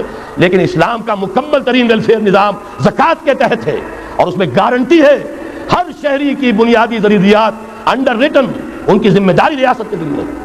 حضرت عمر ہی کا زمانہ تھا کہ لوگ اپنی زکوٰۃ لے کر پھرتے تھے, لینے والا کوئی نہیں ہوتا تھا. اس کا بھی میں مسئلہ آپ کو سمجھا دینا چاہتا ہوں. میں نے تو عرض کیا تھا, میں تو مدرس ہوں, عوامی مقرر نہیں ہوں. میں تو چاہتا ہوں آپ چیزیں سمجھ کر اور ان کا علم آپ کا جو ہے حاصل کر کے اٹھیں, لوگوں کو پھر پہنچائیں. یہ کیسے ہو گیا جبکہ زکوٰۃ جو ہے وہ تو اسلامی ریاست میں نظام خلافت میں حکومت لیتی ہے؟ پھر کیسے ہو گیا کہ لوگ اپنی زکوٰۃ لے کر پھر رہے, لینے والا کوئی نہیں؟ اس کو بھی جان لیجئے. جیسے زمین کی 2 قسمیں میں نے بیان کی, خراجی اور عشری, ایسے ہی زکوٰۃ کے قابل جو مال ہے اس کی بھی 2 قسمیں ہیں. اموال باطنہ, گھروں میں رکھی ہوئی کوئی نقدی ہے, کوئی زیور ہے, کوئی اور ایسی چیزیں ہیں, یہ اموال باطنہ کہلاتی ہیں. اس کی زکوٰۃ جبراً حکومت نہیں لے گی. اگر اس کی زکوٰۃ جبراً حکومت لے تو گھروں کی تلاشیاں لینی پڑیں گی, جا کے تکیے پھاڑ پھاڑ کے دیکھنے پڑیں گے کہ کہیں کچھ رکھا ہوا تو نہیں ہے. یہ معاملہ مسلمانوں کی ان کی اپنی نیت پر, ایمان پر, اللہ کے ساتھ ان کے خلوص و اخلاص پر چھوڑ دیا. ہاں اموال ظاہرہ, دکان میں 5 لاکھ کا مال پڑا ہے, 2.5% دے دو. گودام میں 10 لاکھ کا مال پڑا ہے, 2.5% دے دو. تمہارا کارخانہ ہے بہت بڑا, اس کی زمین معاف, بلڈنگ معاف, مشینری معاف, ٹولز معاف, لیکن جو سرمایہ چل رہا ہے, چاہے وہ خام مال پڑا ہے چاہے فنشڈ, ٹوٹل کی مالیت کے اوپر 2.5% دے دو. یہ ہے زکوٰۃ جس کو بدنام کیا ضیاء الحق صاحب نے. صرف سود جو ہے, سود والا جو صرف بینکوں کے اندر ڈپازٹ ہے, اس سے 2.5% لے کر اسے زکوٰۃ قرار دے دیا. حالانکہ وہ تو کوئی زکوٰۃ نہ ہوئی, سود کا کمیشن ہوا, اس کے سوا کچھ بھی نہیں. زکوٰۃ تو یہ ہے کہ ہر دکاندار, اور مجھے یقین ہے مسلمان دے گا, آپ اسے انکم ٹیکس جیسے لعنتی ٹیکس سے نجات دیجئے جس نے اسے جھوٹ بولنے پر مجبور کیا ہوا ہے. یہ لعنتی ٹیکس ہے در حقیقت کہ جس نے ہر شخص کو جھوٹا بننے پر مجبور کر دیا ہے. ان کو ختم کریں. زکوٰۃ تو مسلمان اپنے ایمان کے تقاضے پر دے گا, اور وہ دے گا اور خوشی سے دے گا. لہٰذا یہ پورا نظام جو ہے اس کو اختیار کیا جائے زکوٰۃ کے, تو پوری ویلفیئر اسٹیٹ, دنیا کے بلند ترین معیارات کی ویلفیئر اسٹیٹ قائم ہو جائے, جو حضرت عمر نے کہا تھا کہ کوئی کتا بھی بھوکا اور پیاسا نہ رہے. اب آئیے تیسرا معاملہ سماجی. یہاں بھی 3 ہی باتیں کہوں گا. ترقی ہے, تعلیم ہے, ان میں کوئی رکاوٹ نہیں. خواتین کام کریں, کوئی رکاوٹ نہیں. کیا چیز نکالنی ہے؟ بے حیائی, بے حجابی, عریانی نکال دو. ستر و حجاب انفورس کرو. سیگریگیشن, عورتوں کے اسکول علیحدہ, مردوں کے علیحدہ, عورتوں کے کالج علیحدہ, مردوں کے علیحدہ, عورتوں کی یونیورسٹی علیحدہ, مردوں کی علیحدہ, عورتوں کے اسپتال علیحدہ, مردوں کے اسپتال علیحدہ. کسی درجے میں تو ہمارے ہاں ہے, اس کو آگے بڑھاؤ, یونیورسٹی بناؤ. اسی طریقے سے ہسپتال میں, مردوں کے ہسپتال میں عورتوں کو نرس رکھنا کیوں لازم ہے؟ کیا مرد نرسنگ نہیں کر سکتے؟ کیا فوج کی جو فارورڈ یونٹس ہوتے ہیں میڈیکل, کیا ان میں عورتیں جاتی ہیں نرسوں کی حیثیت سے؟ جہاں اصل ضرورت ہوتی ہے, کسی کا بازو اڑ گیا ہے, کسی کی ٹانگ اڑ گئی ہے, کسی کا پیٹ چاک ہو گیا ہے, آنتیں باہر ہے, بڑی ٹینڈر نرسنگ کی ضرورت ہے, وہاں تو عورت نہیں جاتی, وہاں تو میل نرسز ہے. تو مردانہ اسپتالوں میں مردوں کو نرس رکھو, زنانہ اسپتالوں میں عورتوں کو نرس رکھو. عورتیں مریض ہوں, عورتیں ڈاکٹر ہوں, عورتیں جو ہے نرسنگ کریں, وہاں کی انتظامیہ بھی عورتوں کو دیجیے. پھر یہ ہے کہ ساری پرائمری ایجوکیشن عورتوں کو دے دیجیے. چھوٹی عمر کے بچے ہیں, انہیں عورت کے اندر اللہ تعالیٰ نے جو شفقت مادری رکھی ہوئی ہے فطری طور پر, ضرورت ہے اس ٹینڈر ایج میں, تو ارادہ اگر ہو جائے تو ہر کام ہو سکتا ہے. ارادہ چاہیے یہ کہ بے ستری, بے حجابی, عریانی, فحاشی کا خاتمہ کرو. نمبر 2, شراب اور منشیات کا خاتمہ کرو. اس کے لیے آئرن ہینڈ بلکہ آئرن فسٹ کی ضرورت ہے. یہ کر کے دکھایا, ایرانیوں نے کر کے دکھا دیا. ہم سے کہیں زیادہ گرے پڑے تھے, ہم سے کہیں زیادہ یہ خرابیاں ان کے معاشرے میں موجود تھی. کر کے دکھایا کہ نہیں کر کے دکھایا؟ یہ ہو رہا ہے. لہذا یہ کہ یہ کام کیا جائے, اور زنا اور قذف کے جو اصل اللہ تعالیٰ کی طرف سے, اللہ کے رسول کی طرف سے جو سزائیں ہیں اور حدود اور تعزیرات ہیں, ان کو نافذ کیا جائے. یہ 3 چیزیں کر دیجئے, یہی معاشرہ ہوگا. کوئی یہ نہیں کہتا کہ صحراؤں میں جا کر آباد ہو, کوئی آپ سے یہ نہیں کہتا کہ جائیے دوبارہ اونٹوں پہ سفر شروع کیجئے. جو ترقی ہوئی ہے, اللہ تعالیٰ نے علم دیا ہے انسان کو, اللہ تعالیٰ نے ٹیکنالوجی عطا فرمائی انسان کو, الرحمن، رحمان کا دیا ہوا علم ہے. علم آدم الاسماء کلھا، یہ اسی علم اسماء کا ظہور ہے پوری دنیا کے اندر. اسے خیر کا برکت کا ذریعہ بناؤ. میں نے تین باتیں بتائیں آپ کو. نمبر 1 اللہ کی حاکمیت، کتاب و سنت کی ٹوٹل بالادستی. نمبر 3 اور غیر مسلموں کو قانون سازی میں شریک نہیں کیا جا سکتا. وہ پروٹیکٹڈ مائنورٹی، ان کی جان مال عزت و آبرو کی حفاظت کا ذمہ ہے، مذہبی آزادی کا ذمہ ہے، لیکن وہ ہماری قانون سازی میں اعلیٰ ترین سطح کی پالیسی سازی میں شریک نہیں ہو سکتے. نمبر 2 یہی سارا نظام، یہی سرمایہ کارانہ نظام، سرمایہ دارانہ نظام کو 3 چیزیں نکال دیں گے وہ سرمایہ دارانہ نہیں رہے گا، سرمایہ کارانہ ہو جائے گا. یہ سرمایہ کارانہ نظام، سود نکال دو، جوا نکال دو، جاگیرداری ختم کر دو، یہی رحمت ہو جائے گی. اللہ کی ربوبیت عامہ، ربوبیت کاملہ کے آپ کو منظر نظر آئیں گے. جاگیرداری کا خاتمہ کر دیجئے. اسی طریقے سے بے حجابی، فحاشی، عریانی. نمبر 2 شراب اور منشیات. نمبر 3 جو اصل جو حدود ہیں شریعت کے ان کو نافذ کیجئے تاکہ معاشرہ اسلامی معاشرہ بنے. اب آخری بات ہے میری، اور اسی کے ضمن میں کچھ مطالبے ہیں جو آج ہمیں کرنے ہیں حکومت سے. پہلی بات یہ کہ یہ خلافت کیسے آئے گی. اس موضوع پر بھی میں عرض کر رہا ہوں کہ میں کم سے کم 15 سال سے مسلسل تقریریں کر رہا ہوں. اتنی موٹی کتاب اردو میں منہج انقلاب نبوی موجود ہے. اس کے موضوع پر انگریزی میں کیسٹ، اردو میں cassette, video cassette, audio cassette, میری طرف سے مواد پورا موجود ہے. پہلا مرحلہ کیا ہے، غور سے سنیے، اس لیے کہ اس کے مخاطب اب آپ ہیں براہ راست، ہر فرد. خلافت کا نظام قائم کرنا ہے تو پہلے اپنی ذات میں خلیفہ بنیے. اللہ نے آپ کو ایک جسم دیا ہے، زبان دی ہے، آنکھیں دی ہیں، کان دیے ہیں، یہ سب آپ کے پاس اللہ کی امانت ہیں. ان پر اللہ کی حکومت قائم کیجیے. اپنے وجود پر اپنے گھر میں خلافت قائم کیجیے. آپ خلیفہ بن جائیں، آپ نظام اللہ کا نافذ کریں اپنے ذات پر، اپنے وجود پر، اپنے گھر میں. اور ساتھ ہی انفرادی سطح پر طے کر لیجئے سورہ حدید کی آیت نمبر 7، آمنوا باللہ ورسولہ وانفقوا مما جعلکم مستخلفین فیہ. جس چیز میں اللہ نے تمہیں خلافت عطا کی ہے، دولت دی ہے، مال دیا ہے، جائیداد دی ہے، اولاد دی ہے، ذہانت دی ہے، فطانت دی ہے، خطابت دی ہے، جو دیا ہے لگا دو، کھپا دو، خرچ کر دو اللہ کے دین کے لیے. یہ ہے پہلی خلافت. اپنے وجود پر اللہ کی حکومت قائم کرو، اپنے گھر میں اللہ کی حکومت قائم کرو، اپنی معاشرت اسلامی بناؤ، اپنے معاش کو اسلامی بناؤ، اور جو کچھ اللہ نے دیا ہے، جسم و جان کی توانائیاں ہوں، صلاحیتیں ہوں، قوتیں ہوں، مال ہو، اولاد ہو، لگا دو، کھپا دو، صرف کر دو اللہ تعالیٰ کے دین کے غلبے کے لیے. یہ ہے انفرادی خلافت. جان لیجئے جب تک افراد اس خلافت کا حق ادا نہیں کریں گے، اجتماعی خلافت کبھی نہیں آئے. آرزویں کرتے رہیے، لیس بامانیکم ولا امانی اہل الکتاب. نہ تمہاری خواہشوں سے کچھ ہوگا، نہ اہل کتاب کی خواہشوں سے ہوگا. انہوں نے بھی کیا ہے تو بڑے پاپڑ بیل کر کیا ہے جو کچھ کیا ہے، اور تمہیں بھی کرنا ہوگا تو بڑی طاقت صرف کر کے اور محنت کر کے، قربانیاں دے کر کرنا ہوگا. یہ محض دعاؤں سے بھی نہیں ہو سکتا. دعائیں منہ پر دے ماری جاتی ہیں. جو کچھ کر سکتے ہو کر گزرو، پھر دعا مانگو، دعا قبول ہوگی. اگر یہ نہیں ہے تو دعا منہ پر دے ماری جائے. لہذا اگر کام کرنا ہے، تیسری بات، محض دعوت و تبلیغ اور نصیحت اور وعظ سے نہیں ہوگا. اگر محض دعوت اور تبلیغ اور تعلیم اور تربیت اور وعظ اور نصیحت سے ہو جاتا تو حضور صلی اللہ علیہ وسلم مسلمان تو کجا کسی کافر کے خون کا ایک قطرہ زمین پر نہ گرنے دیتے. آپ سے زیادہ رؤوف اور رحیم کون ہوگا؟ لیکن آپ نے بھی ہاتھ میں تلوار لی ہے. وانزلنا الحدید، ہم نے لوہا اتارا ہے، فیہ باس شدید، اس میں جنگ کی صلاحیت ہے. ومنافع للناس، لوگوں کے لیے اور فائدے بھی ہیں. توا پر ہاتھ پھکنی چمٹا بھی بنا لیتے ہو، لیکن اصل میں یہ ہے جنگ کے اسلحہ کے لیے. اور یہ تمہیں اس لیے دیا گیا وَلِيَعْلَمَ اللَّهُ مَن يَنصُرُهُ وَرُسُلَهُ بِالْغَيْبِ. کون ہے جو اس ہتھیار کو ہاتھ میں لے کر کھڑے ہوں اور اللہ اور اس کے رسولوں کی مدد کرے. اللہ اور رسول کی مدد سے مراد کیا؟ اس کا نظام خلافت قائم. تو محض دعوت و تبلیغ سے نہیں ہوگا، اور انتخابات سے تو بالکل نہیں ہوگا.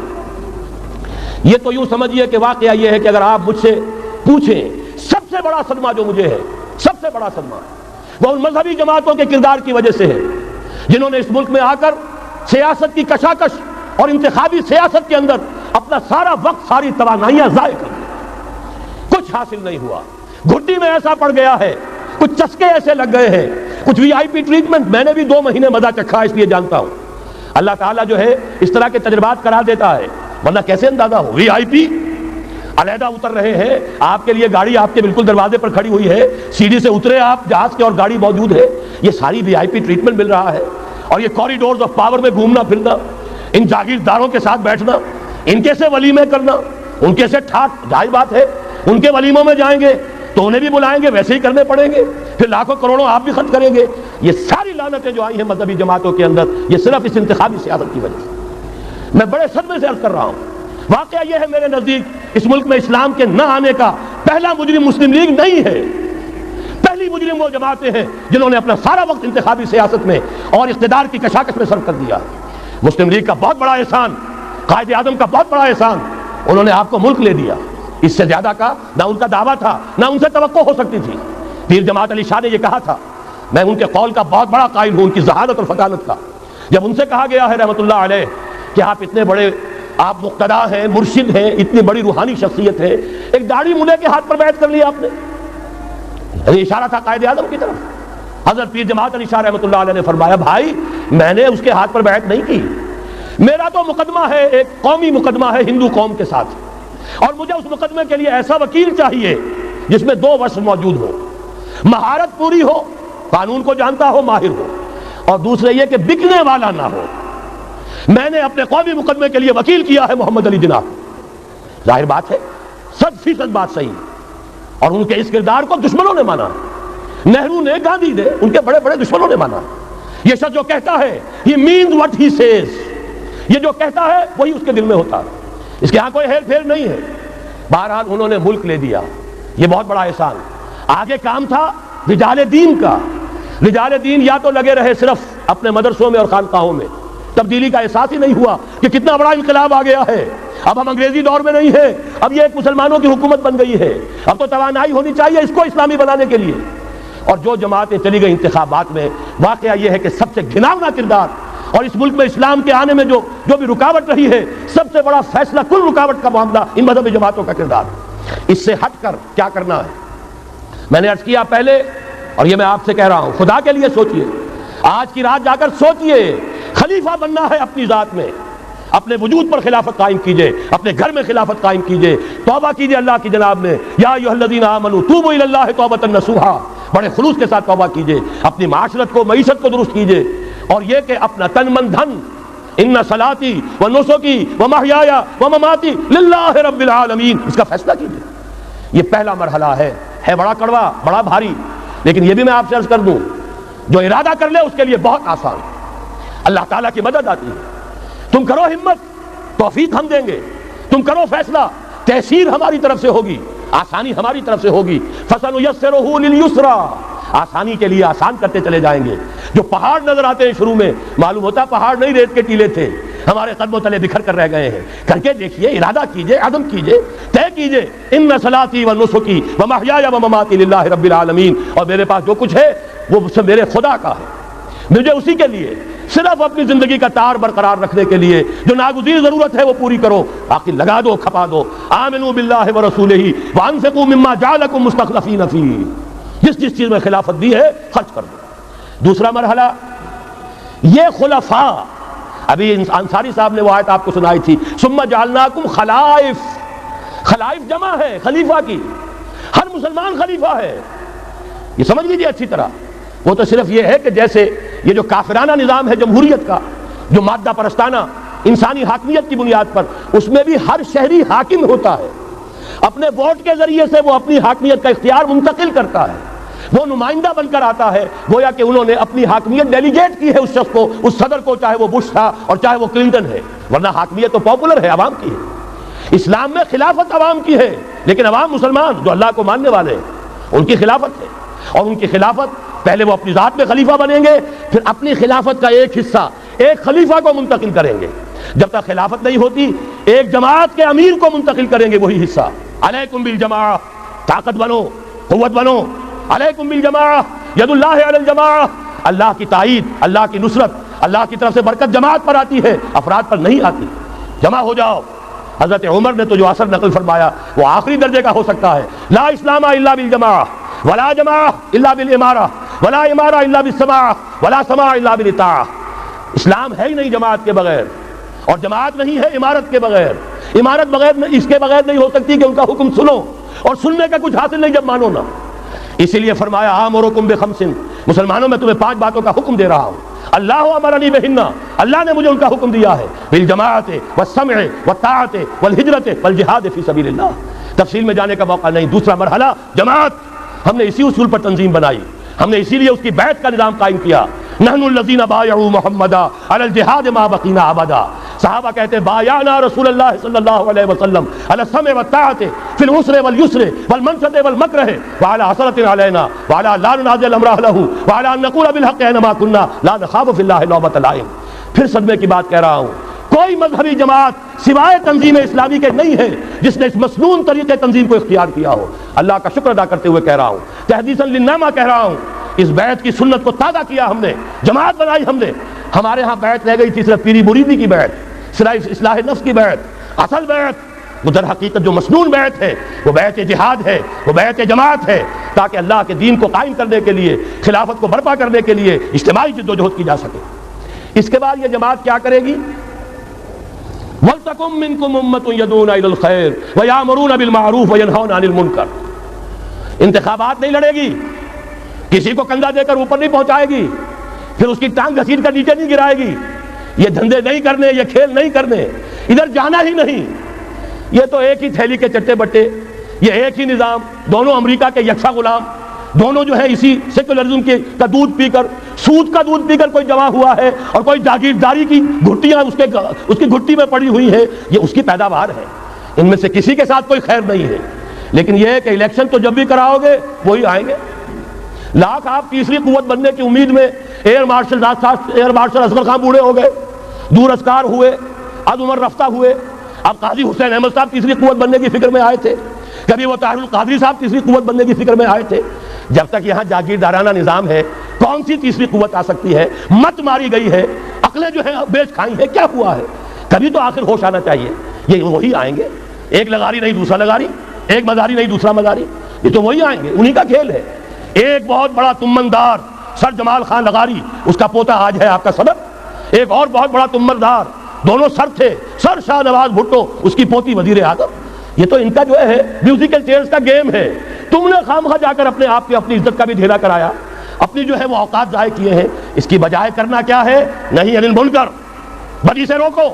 جب تک طاقت نہیں ہے کافی، طاقت فراہم کرتے رہو، جمع کرو، اعدوا لهم ما استطعتم، اپنی نفری بڑھاؤ، تربیت بڑھاؤ، ایثار اور قربانی کا مادہ بڑھاؤ، نظم کی پابندی کا جذبہ بڑھاؤ، بڑھاتے رہو۔ با نشہ درویشی در ساز و دمادم زن، چون پختہ شوی خدرا بر سلطنت جم زن۔ جب طاقت کافی ہو جائے اب میدان میں آؤ، للکارو، کہو اب نہیں چلنے دیں گے اس حرام کام کو، نہیں چلنے دیں گے اس ملک میں سود کو، نہیں چلنے دیں گے اس ملک میں جاگیرداری کو، نہیں چلنے دیں گے یہاں بے حیائی اور فحاشی کو۔ گھیراؤ کریں گے، پکیٹنگ کریں گے، کسی کی جان اور مال کو نقصان نہیں پہنچائیں گے، اداروں کا گھیراؤ ہوگا، ان تمام چیزوں کی برائیوں کا استحصال ہوگا، پھر گولیاں چلے سینوں پر کھائیں گے۔ اللہ وہ دن لائے اور ہمیں اس کے لیے اہل بنائے۔ شہادت ہے مطلوب و مقصود مومن، نہ مال غنیمت نہ کشور کشائی، اس کے سوا کوئی راستہ نہیں ہے۔ اس کے بغیر جو بھی خواب دیکھتا ہے جنت الحمقاء میں رہتا ہے، یا اپنے آپ کو دھوکہ دے رہا ہے، یا دوسروں کو دھوکہ دے رہا ہے، اور کوئی امکان نہیں ہے۔ ایک ہی راستہ ہے، اگر محمد الرسول اللہ اور ان کے ساتھیوں کو انہی وادیوں میں سے گزرنا پڑا، اگر طائف کا پتھراؤ محمد الرسول اللہ کو اپنے جسم اطہر پر جھیلنا پڑا، دندان مبارک محمد الرسول اللہ کے شہید ہوئے، خون کا فوارہ ان کا چھوٹا، سینکڑوں صحابہ جن میں حضرت حمزہ جیسے بھی ہے، اسد اللہ و اسد رسول، جن کی لاش کا نقشہ بھی آپ نے سنا، ناک کٹی ہوئی ہے، کان کٹا ہوا ہے، پیٹ چاک کر کے کلیجہ چبایا گیا ہے۔ حضور کو جو صدمہ ہوا ہے، مدینے جب واپس گئے ہیں، انصار کے گھروں سے عورتوں کے بین کرنے کی آوازیں آئیں، اس وقت تک حرمت نہیں ہوئی تھی، اور عربوں کا رواج تھا جیسے ہمارے ہاں دیہات میں جس طرح خواتین نوحے کرتی ہیں، بین کرتی ہیں، اس وقت تک وہاں ان کے ہاں بھی رواج تھا، تو وہاں ہو رہا تھا۔ 70 صحابہ شہید ہوئے تھے، وہ کوئی ہر شہید کسی کا بیٹا تھا، کسی کا شوہر تھا، کسی کا بھائی تھا، کسی کے ساتھ کوئی اور رشتہ تھا، پورا مدینہ جو ہے ماتم کدا بنا ہوا تھا۔ اس وقت حضور کی زبان سے بھی الفاظ نکل گئے، اما حمزہ تو فلا بواکی لہو، ہائے حمزہ کے لیے تو کوئی رونے والیاں بھی نہیں۔ تب انصار نے اپنے گھروں سے بھیجا خواتین کو حضرت صفیہ رضی اللہ تعالی عنہا کے ہاں، وہاں جاؤ اور تعزیت کرو۔ یہ ساری وادیاں ہیں جو طے کی ہیں محمد الرسول اللہ والذین معہ، سفر تبوک ہوا ہے جسے جیش العسرہ کہا گیا ہے، ایسا مرحلہ بھی آیا ہے 3 مجاہدین کو 24 گھنٹے کے راشن میں 1 کھجور ملی، 1 کھجور 24 گھنٹے کا راشن۔ ان لوگوں نے یہ قربانیاں دی ہیں، اس کے بغیر نہیں ہوگا۔ تو ظاہر بات ہے اس کے لیے پہلے تیاری، کچے پکے لوگ اگر لے آئے، تو خاک میں مل اور آگ میں جل، جب خشت بنے تب کام چلے۔ ان خام دلوں کے عنصر پر بنیاد نہ رکھ، تعمیر نہ کر۔ یہ تو پختگا خام ہے جب تک تو ہے مٹی کا ایک انبار، تو پختہ ہو جائے تو ہے شمشیر بے زنہار تو۔ وہ پختہ ہو جائے، اب ٹکر مول لو، آگے بڑھو، للکارو، آنکھوں میں آنکھیں ڈالو، باطل کا مقابلہ کرو، اس کے استحصال کے لیے اپنی جانیں قربان کر دینے کو سب سے بڑی کامیابی سمجھو۔ یہی واحد راستہ ہے، اس کے سوا جب وہ مرحلہ آ جائے گا، اللہ کرے کہ وہ آئے، اور میں اب اس وقت بیان نہیں کر سکتا، وقت بہت ہو گیا ہے۔ میری جو ایک کتاب چھپ چکی ہے سابقہ اور موجودہ مسلمان امتوں کے کا ماضی حال اور مستقبل، آنے والی جو حالات ہیں ان کا ایک نقشہ میں نے بیان کیا جو احادیث نبویہ میں آیا ہے۔ میرا اندازہ یہ ہے کہ اب معاملہ زیادہ دور کا نہیں ہے، بلکہ ہمارے لیے تو نہ دور کا ہے نہ دیر کا ہے، انشاءاللہ یہیں سے ہوگا۔ بس صرف یہ ہے کہ فریب خوردہ شاہی اور بھٹکا ہوا آہو جو ہے اسے پھر اپنی منزل یاد آ جائے۔ کبھی بھولی ہوئی منزل بھی یاد آتی ہے راہی کو، اور بھٹکے ہوئے آہو کو پھر سوئے حرم لے چل۔ اس کے لیے وہ رہنمائی درکار ہے، آپ میں سے ہر شخص رہنما بن کر اٹھے، اس دعوت کا مبلغ بن کر اٹھے، جیسے کہ حضور نے اپنے خطبے کے آخر میں فرمایا تھا فَلْيُبَلِّغِ الشَّاہِدُ الْغَائِبَ۔ اب جو یہاں موجود ہیں وہ اپنا فرض سمجھیں کہ دوسروں کو پہنچائیں گے۔ اس حوالے سے یہ ہے کہ ہمارا لٹریچر، ہمارے ویڈیوز، آڈیوز، وہ ہم ہر میدان میں موجود ہے، چیزیں لیجیے، استعمال کیجیے۔ اب میں چند آپ کے سامنے اور آپ کی تائید کے لیے مطالبات رکھ رہا ہوں۔ پہلا مطالبہ یہ ہے، یہ جلسہ عام اگر آپ کو یہ سب سن لیجئے، منظور ہو تو ہاتھ اٹھائیے گا، تائید کیجیے گا، وہ آج کے ریزولوشن کی حیثیت سے یہ اس کو پھر شائع کیا جائے گا۔ یہ جلسہ عام حکومت پاکستان اور حزب اختلاف دونوں سے پرزور مطالبہ کرتا ہے کہ قرارداد پاکستان کی روشنی میں قرآن و سنت کی مکمل اور غیر مشروط بالادستی کا بلا تاخیر اعلان کیا جائے، اور ان کے لیے ضروری دستوری ترمیم کا فوری اہتمام کیا جائے۔ ہم یہ صرف حکومت سے نہیں کہہ رہے، حزب اختلاف کو بھی کہہ رہے ہیں، خدا کے لیے ہوش کے ناخن لو، تم کون سا پیکج دے رہے ہو اور تم کون سی شرائط منظور کروا رہے ہو؟ اصل اس ملک کی جو نجات ہے وہ اس میں ہے۔ یہ قافلہ رکا کھڑا ہے تو اس جگہ رکا کھڑا ہے، اس کو طے کرو، یہ کڑوی گولی۔ اور یہ ظاہر بات ہے اب تو حکومت کرنا چاہے تو نہیں کر سکتی، اپوزیشن کرنا چاہے تو نہیں کر سکتی، ان سے وہ 8ویں ترمیم نہیں ختم ہو رہی کسی سے، لہذا اس کے لیے اگر اتفاق کرنا ہے، اتحاد کرنا ہے تو اس پر کرو۔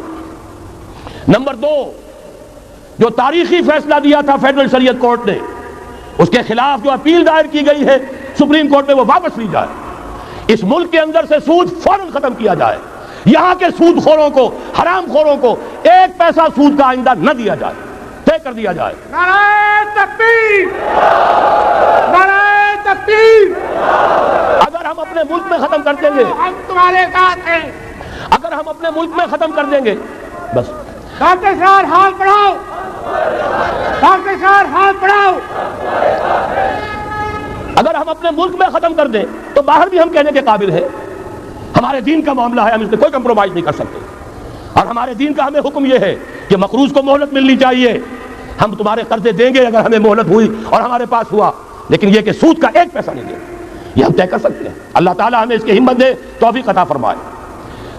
تیسرا مطالبہ، نام نہاد بیرونی سرمایہ کاری کی صورت میں ڈالر کا سیلاب امڈ آنے کے منصوبے پر یہ اجتماع انتہائی تشویش کا اظہار کرتے ہوئے یہ مطالبہ کرتا ہے کہ پاکستان کو اپنے پاؤں پر کھڑا کرنے کے لیے ملکی وسائل اور مقامی صنعتوں کے بھرپور طور پر بروئے کار لانے کا اہتمام کیا جائے۔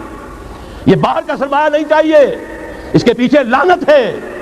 نعیم صدیقی صاحب کی نظم خدا کرے یہاں کے نوجوان سب یاد کر لیں، تو آئے تو ڈالر، آئے گا ربا بھی، پھیلے گا زنا بھی۔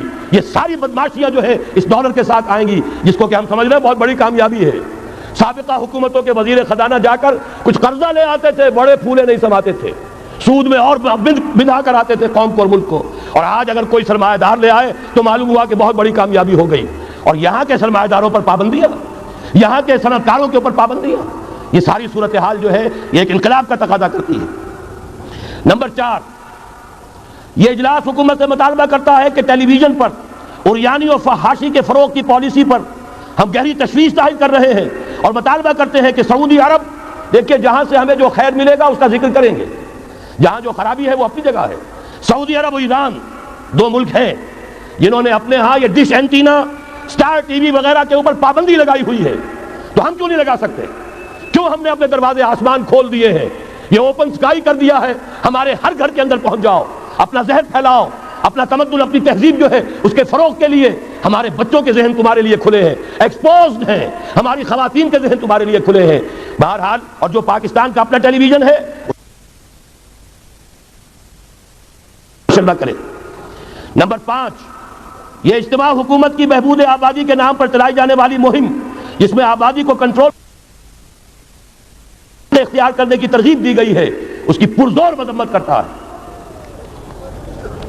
نمبر 6، فیڈرل شریعت کورٹ پر جو پابندی لگائے رکھی ضیاء الحق نے بھی، اب فوت ہو گیا ہے، اللہ اسے معاف کرے، ہم یہی کہیں گے، لیکن یہ کہ میں نے تو ان سے زبانی کہا تھا رو در رو کہ آپ اپنے ماتھے پر کلنک کا ٹیکا لے کر پھر رہے ہیں، وہ چوکے، یہ 5 جو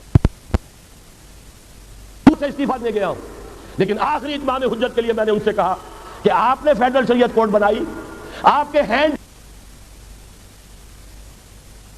رحمہ اللہ بہت نیک، بہت درویش پرست انسان تھے، آپ نے انہیں بنایا ہے جج۔ پیر کرم شاہ صاحب وہ آپ کے بنائے ہوئے ہیں، تقی عثمانی صاحب آپ کے بنائے ہوئے ہیں، لیکن آپ نے فیڈرل شریعت کورٹ کے ہاتھ میں ہتھکڑی ڈال دی۔ آئلی قوانین پر بھی بات نہیں کر سکتے، اس میں کوئی غیر اسلامی اگر شک ہے اس کے خلاف بھی فیصلہ نہیں کر سکتے۔ میں یہ نہیں کہتا کہ جو میں کہتا ہوں وہ کیجئے، اس وقت تک غلام احمد پرویز زندہ تھے، میں نے کہا پرویز صاحب جو بنانے والے ہیں ایوب خان کے زمانے میں آئلی قوانین کے، وہ بھی زندہ ہے، عدالت میں جائیں ثابت کر دیں کہ کتاب و سنت کے مطابق ہے قانون، چشم ماں روشن دل ماشاد۔ لیکن آپ نے شریعت کورٹ بنائی اور اس پر پابندی لگا دی، کہنے لگے پھر ان خواتین کو کون مطمئن کرے گا؟ میں نے کہا بس یہی آپ کی سوچ کا معیار ہے تو آپ کا راستہ اور میرا اور، یہ استعفیٰ حاضر ہے، السلام علیکم۔ 2 مہینے کا جرم میں نے ضرور کیا تھا، وہ وی آئی پی ٹریٹمنٹ انجوائے کیا تھا، میں بھی شورا کا رکن تھا، کوریڈورز آف پاور میں کوئی 2-4 مرتبہ جانا ہوا ہے، اللہ معاف فرمائے، ورنہ یہ کہ اس سے زائد تو اس کوچے سے میرا کوئی تعلق نہیں رہا۔ 5 جولائی 82 کو میں نے استعفیٰ دیا ہے، اور پھر اسی مہینے الہدا کے پروگرام کا گلا گھونٹ دیا گیا ہے۔ ہاں میں ہاں ملاؤ تو ٹی وی بھی کھلا ہے اور تمہارے لیے سب کچھ ہے، اور ہاں میں ہاں نہ ملاؤ، ہم سے حق بات منواؤ تو دروازے بند ہیں۔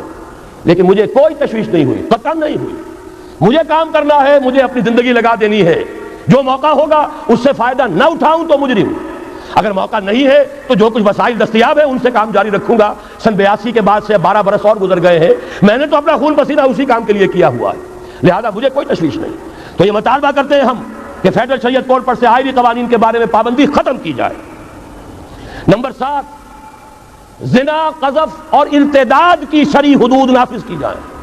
یہ سارا مسئلہ جو ہمارے یہاں اٹھا ہوا ہے، پوری عیسائی دنیا، پوپ صاحب، امریکہ صاحب، اور وہ ایک عیسائی کے اوپر مقدمہ قائم ہو گیا جبکہ اس نے کہ حضور صلی اللہ علیہ وسلم کی شان میں گستاخی کی ہے، پوری دنیا جاگ اٹھی ہے۔ یہی ہے در حقیقت ابلیس کو یورپ کی مشینوں کا سہارا۔ در حقیقت جب تک، اور مجھے حیرت ہوتی ہے، اس مرتبہ تو اللہ کا شکر ہے کہ جو ختم نبوت کانفرنس ہوئی ہے ربوہ میں، انہوں نے مطالبہ کیا ہے، آج سے پہلے تو یہ مطالبہ کرنے کی ہمت نہیں ہوئی تھی، قتل مرتد کی سزا جب تک نافذ نہیں کی جائے گی یہ فتنے کبھی ختم نہیں ہوں گے، نہ قادیانیت کو فروغ جو ہے ختم ہوگا، نہ اس کو بریک لگ سکے گی، نہ اور جو عیسائیت کا یہاں پر فروغ ہو رہا ہے۔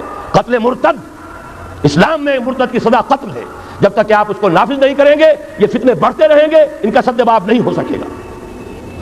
اسی طریقے سے فورن پالیسی کے ضمن میں 3 باتیں، بلکہ فورن کیا وہ تو ہماری اندرونی بھی ہے۔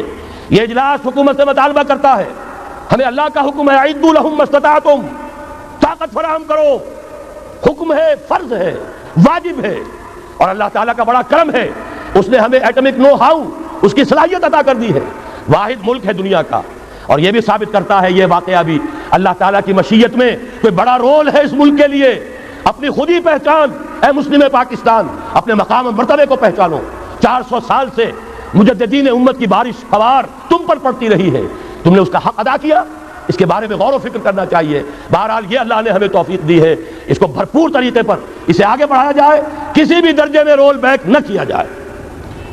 ایک اور مطالبہ، کشمیر کے معاملے میں ہرگز یو این او یا یو این او کے کوئی سیکریٹری جنرل یا یو این او کی کوئی بھی ثالثی قطعاً قبول نہ کی جائے۔ یو این او امریکہ کا زر خرید اور امریکہ یہودیوں کا غلام، لہذا اگر اس طرف آپ نے رخ کیا یہ کشمیر کچھ اور ہو جائے گا، یہاں کوئی اسرائیل وجود میں آ جائے گا، کوئی یہودیوں کو اور امریکن کو قدم دبانے کا موقع مل جائے گا۔ آپ کو معلوم ہے آج نجد کی سرزمین میں امریکہ کی فوجیں آ کے ڈیرا ڈال کے بیٹھ گئی ہیں، جہاں سے نکالا گیا تھا، اخرجوا الیہود والنصارى من جزیرۃ العرب، نکال باہر کرو ان کو. لیکن یہ کہ ان کی ڈپلومیسی، جس طریقے سے دانا پھینکا، جال بچھایا، صدام کو پھانسا، اس کے بعد جو کچھ کیا ہے، برکس نکالا عراق کا، اور عراق کا تو جو برکس نکلا سو نکلا، وہ اب اپنی فوجیں لا کر وہاں بٹھا دی، سارا تیل اب ان کے قبضے میں ہے. یہی معاملہ ہوگا یہاں. ہندوستان اور پاکستان دونوں دیکھتے رہ جائیں گے بلیوں کی طرح، اور وہ بندر چٹا سام بندر جو ہے ساری روٹی خود کھائے گا، کسی کے ہاتھ کچھ نہیں آئے گا. راستہ دوسرا ہے، بھارت کے ساتھ براہ راست گفتگو کرو. انہیں بھی ہوش آ جائے، کچھ آ چکا ہے، نظر آ چکا ہے. کشمیر کے حریت پسندوں نے ان کے ہوش ٹھکانے کر دیے ہیں. لیکن یہ کہ بہرحال باہمی گفتگو، اور اگر کوئی ثالثی کسی درجے میں، کوئی گڈ آفیسز، کوئی بھی ہمیں ذریعے درکار ہیں، تو جو پڑوسی ممالک ہیں ایران اور چین، ان کی مدد حاصل کر کے کوئی مفاہمت جو ہے لوکل طے کی جائے. یونائٹڈ نیشنز جو امریکہ کا زرخرید ہے، اس کا خانہ زاد ہے، اور امریکہ کہ جو یہودیوں کا اسیر ہے، اس کے ذریعے سے کوئی خیر نہیں آ سکتا. اور آخری مطالبہ کہ چاہے سارے عرب ملک اسلام کو، اسرائیل کو تسلیم کر لیں، پاکستان کبھی نہ کرے، اس لیے کہ پاکستان اسرائیل کے طور کے طور پر وجود میں آیا ہے. اللہ نے اسے اسرائیل کے وجود میں آنے سے 1 سال قبل وجود بخشا ہے. ہم کبھی تسلیم نہیں کریں گے. اصل میں تو جنگ ہمیں کرنی ہے، مقابلہ ہمیں کرنا ہے. وہاں تک تو ہماری فوجیں جائیں گی، حضرت مسیح کے ساتھ ہو کر لڑیں گی، حضرت مہدی کی مدد کریں گی. یہ سارا کا سارا رول تو اللہ نے ہمارے لیے رکھا ہے. لہذا کسی صورت عرب کر لیں، مجبور ہو چکے ہیں، بے بس ہو چکے ہیں، ان کا معاملہ جو بھی ہے وہ جانے. لیکن چاہے وہ تسلیم کر لیں، اسرائیل کو کسی صورت میں پاکستان تسلیم نہ کرے. تلک عشرۃ کاملہ، یہ وہ 10 مطالبے ہیں. آپ کو یہ سارے کے سارے منظور ہیں، آپ کی طرف سے ان کو پیش کیا جائے. اللہ کرے کہ سننے والوں کے کان بھی کھل گئے ہو اور انہوں نے بھی یہ بات سن لی ہو. آخر میں چند اعلانات ہیں. جیسا کہ میں نے عرض کیا، جو کام بھی ہم کر رہے ہیں اب آپ اس میں شریک ہوں. تنظیم اسلامی کو سمجھیے، دل کھل جائے، اس میں شریک ہو جائیے. تحریک خلافت کا مطالعہ کیجئے، دل کھلے، اس میں شامل ہو جائیے. ورنہ یہ باتیں صحیح لگ رہی ہیں، انہیں تو پہنچائیے. یہ 4 ورقہ جس میں احادیث ہیں، آیات ہیں، انہیں ہزاروں کی تعداد میں لے جائیے، پہنچائیے، تاکہ مسلمانوں کے حوصلے بلند ہوں. اور یہ کہ کل اور پرسوں 2 منٹ بیٹھ جائیے، کیا اتنی قیامت آ جائے گی؟ تشریف رکھیں ذرا، کوئی گڑبڑ نہ کیجیے، تھوڑی دیر کے لیے بیٹھیے. ایک بہت بڑی تشویش جو تمام مسلمانوں کو رہتی ہے، آپ کو لیفلیٹ یہاں ملا ہوگا، مذہبی جماعتیں ایک پلیٹ فارم پہ جمع نہیں ہوتی. میں نے آج سے 10 سال پہلے بھی کیا تھا، اپنے مذہبی فکر کو پیش کر کے تمام علماء کو دعوت دی تھی، آئیے تنقید کیجئے، میرے ساتھی موجود ہیں، میرے خیال میں کوئی غلطی ہے ان کے اوپر واضح کیجئے. اب ہم نے پھر یہ کیا ہے، کل اور پرسوں 2 دن ہم نے ان جماعتوں کو جو انتخابی چکر میں ہے، ان سے ہمارا کوئی سروکار نہیں، وہ راستہ ہی اور ہے، اس کے تقاضے کچھ اور ہے، اس کی صغرا کبرا اور ہے، وہ منزل ادھر کی ہے یا ادھر کی ہے. لیکن جو جماعتیں یا ادارے انقلابی طریقہ کار کے قائل ہیں اور کسی درجے میں عامل ہیں، کوئی اجتماعی حیثیت بنائی ہے، مولانا محمد اکرم آوان، تنظیم الاخوان، رب کی دھرتی رب کا نظام، اس کو لے کر اٹھے ہیں. اللہ تعالیٰ جو ہے ان کو اور توفیق دے. اسی طریقے سے کراچی میں، ویسے وہ عام عرف عام میں میرے نزدیک تو یہ تمام چیزیں جو ہیں بے معنی ہیں. مسلمان ہے، لیکن بریلوی مکتب فکر جو کہلاتا ہے، اس کے ایک بہت بڑے عالم دین ہیں مفتی سید جمال الدین صاحب، اور جنہوں نے ایک تحریک اسلامی انقلاب پاکستان شروع کی ہے، وہ بھی تشریف لا رہے ہیں. اور اسی طریقے سے میجر منہاج صاحب کی آپ نے تقریریں ٹیلی ویژن پر سنی ہوں گی، تحریک فہم القرآن انہوں نے شروع کی ہے، وہ بھی ہمارے ہاں تشریف لائیں گے. اہل حدیث حضرات کا جو ایک بڑا جلسہ ہو رہا ہے یا ہو رہا تھا، ان کے جو امیر ہیں پروفیسر محمد سعید صاحب، ہم نے انہیں بھی دعوت دی ہے. یہ دیکھ لیجئے، ہمیں آج تک کسی نے دعوت نہیں دی ہے، ہم دعوت دیتے ہیں، ہم بلاتے ہیں، آئیے بات کیجئے، ہمیں سمجھائیے. ہو سکتا ہے کہ بہتر طریقہ ہو، ہے جستجو کے خوب سے ہے، خوب کر کہاں. آپ کے پاس کوئی بہتر بات ہے تو الحکمت و دالت المومن، حکمت اور دانائی کی بات تو مومن کی گمشدہ متاع ہے، ہم قبول کریں گے. کل اور پرسوں کے یہ 2 پروگرام ہیں، لیفلیٹ آپ کو مل چکا ہوگا. اور آخری بات یہ، اس سال 7 اگست کو، اب کتنے دن ہو گئے، 2.5 مہینے ہو گئے، کانفرنس ہوئی حزب التحریر کی لندن میں. پوری دنیا میں تہلکہ مچا، پوری مغربی دنیا میں، سٹار ٹیلی ویژن اور BBC اور نہ معلوم کس پر، یہ خلافت کانفرنس، ایک اس کا غلغلہ بلند ہو گیا. اللہ نے مجھے بھی وہاں پہنچا دیا. من نیز حاضر می شبن، تفسیر قرآن در بغل پہنچ گیا. 1 گھنٹے کی وہاں تقریر کی، جو حضرات یہاں انہوں نے ویڈیو دیکھا ہوگا. لیکن اب میں مشکور ہوں، وہاں جن لوگوں نے وہ کانفرنس منعقد کی، جو اذان خلافت وہاں دی ہے، ان کے جو ٹاپ کے 2 لیڈر ہیں اور 2 اور ان کے ساتھی، وہ کل پاکستان آ رہے ہیں ہمارے اس اجتماع میں شرکت کے لیے. چنانچہ کل اور پرسوں جو گارڈن ٹاؤن میں، نیو گارڈن ٹاؤن میں جو قرآن آڈیٹوریم میں جو ہمارے اجلاس ہو رہے ہیں، ان میں وہ حضرات بھی شریک ہوں گے. یہ 2 عوامی پروگرام ابھی اور ہیں. آج کی رات آپ نے وقت نکالا ہے، کل اور پرسوں کی رات بھی، اور وہ اتنی دیر نہیں ہوگی، مغرب کے فوراً بعد شروع ہوگا اور عشاء ہم فارغ ہو کر پڑھ لیں گے. زیادہ تاخیر نہیں ہوگی، ان پروگراموں میں شریک ہوں۔ اور واقعہ یہ ہے کہ 7 اگست 1994 کی یہ لندن کی عالمی خلافت کانفرنس، میں سمجھتا ہوں کہ ایک بہت بڑا تاریخی واقعہ ہے، پوری دنیا میں غلغلہ بلند ہوا ہے۔ اس کا ہم نے ندائے خلافت کا خصوصی شمارہ شائع کیا ہے، ابھی کیا ہے چند دن کے اندر اندر، جب ہمیں معلوم ہوا کہ وہ لوگ بھی آ رہے ہیں۔ اس کانفرنس کے اوپر جو تبصرے ہوئے انگریزی پریس میں، اس کی کچھ جھلکیاں تصویری، وہ سب کے سب جو ہے وہ کتابی شکل میں ندائے خلافت کا ایک خصوصی شمارے کی حیثیت سے باہر موجود ہے۔ جو حضرات بھی لینا چاہیں وہ لے سکتے ہیں۔ ان چیزوں کو لے کر لوگوں تک پہنچائیے، کم سے کم آج کا پیغام تو لوگوں تک پہنچانے کا کام شروع کر دیجئے۔ کیا عجب کہ جنہیں آپ کے ذریعے سے بات پہنچ جائے، ان کی زندگیوں میں انقلاب آ جائے، پھر جو خیر بھی ان کے ذریعے سے وجود میں آئے گا اس میں آپ کا کھاتا بھی اللہ کے ہاں کھلا رہے گا۔ اقول قولی ھذا واستغفر اللہ لی ولکم ولسائر المسلمین والمسلمات۔ 1 منٹ اور بیٹھ کے دعا مانگ لیجیے۔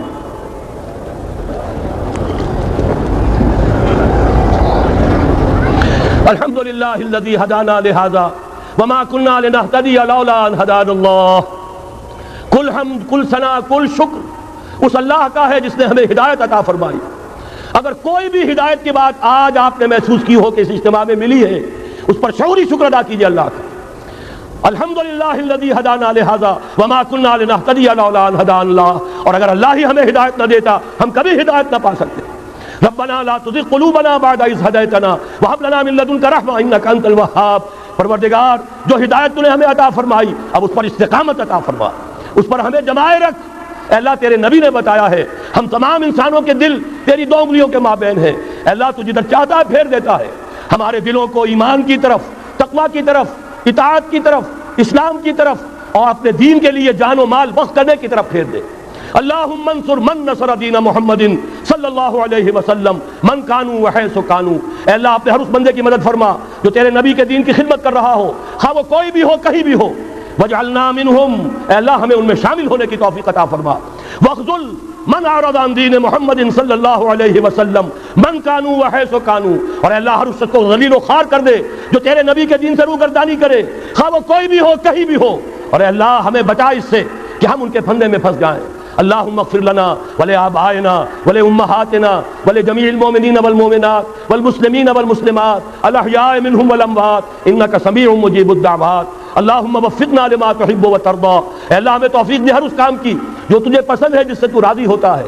اللہم وفقنا ان نقیم نظام الخلافت علی منہاج النبوہ۔ اے اللہ ہمیں توفیق دے کہ نظام خلافت علی منہاج النبوہ کو قائم کرے بالفعل فی پاکستان اولا وفی کل العالم آخرا۔ پاکستان میں ابتداءً اور کل روئے ارضی پر آخر کار۔ ربنا تقبل منا، اے اللہ ہماری ان دعاؤں کو قبول فرما۔ انک انت السمیع العلیم وتب علینا انک انت التواب الرحیم۔ وصلی اللہ تعالی علی خیر خلقہ محمد وآلہ واصحابہ اجمعین۔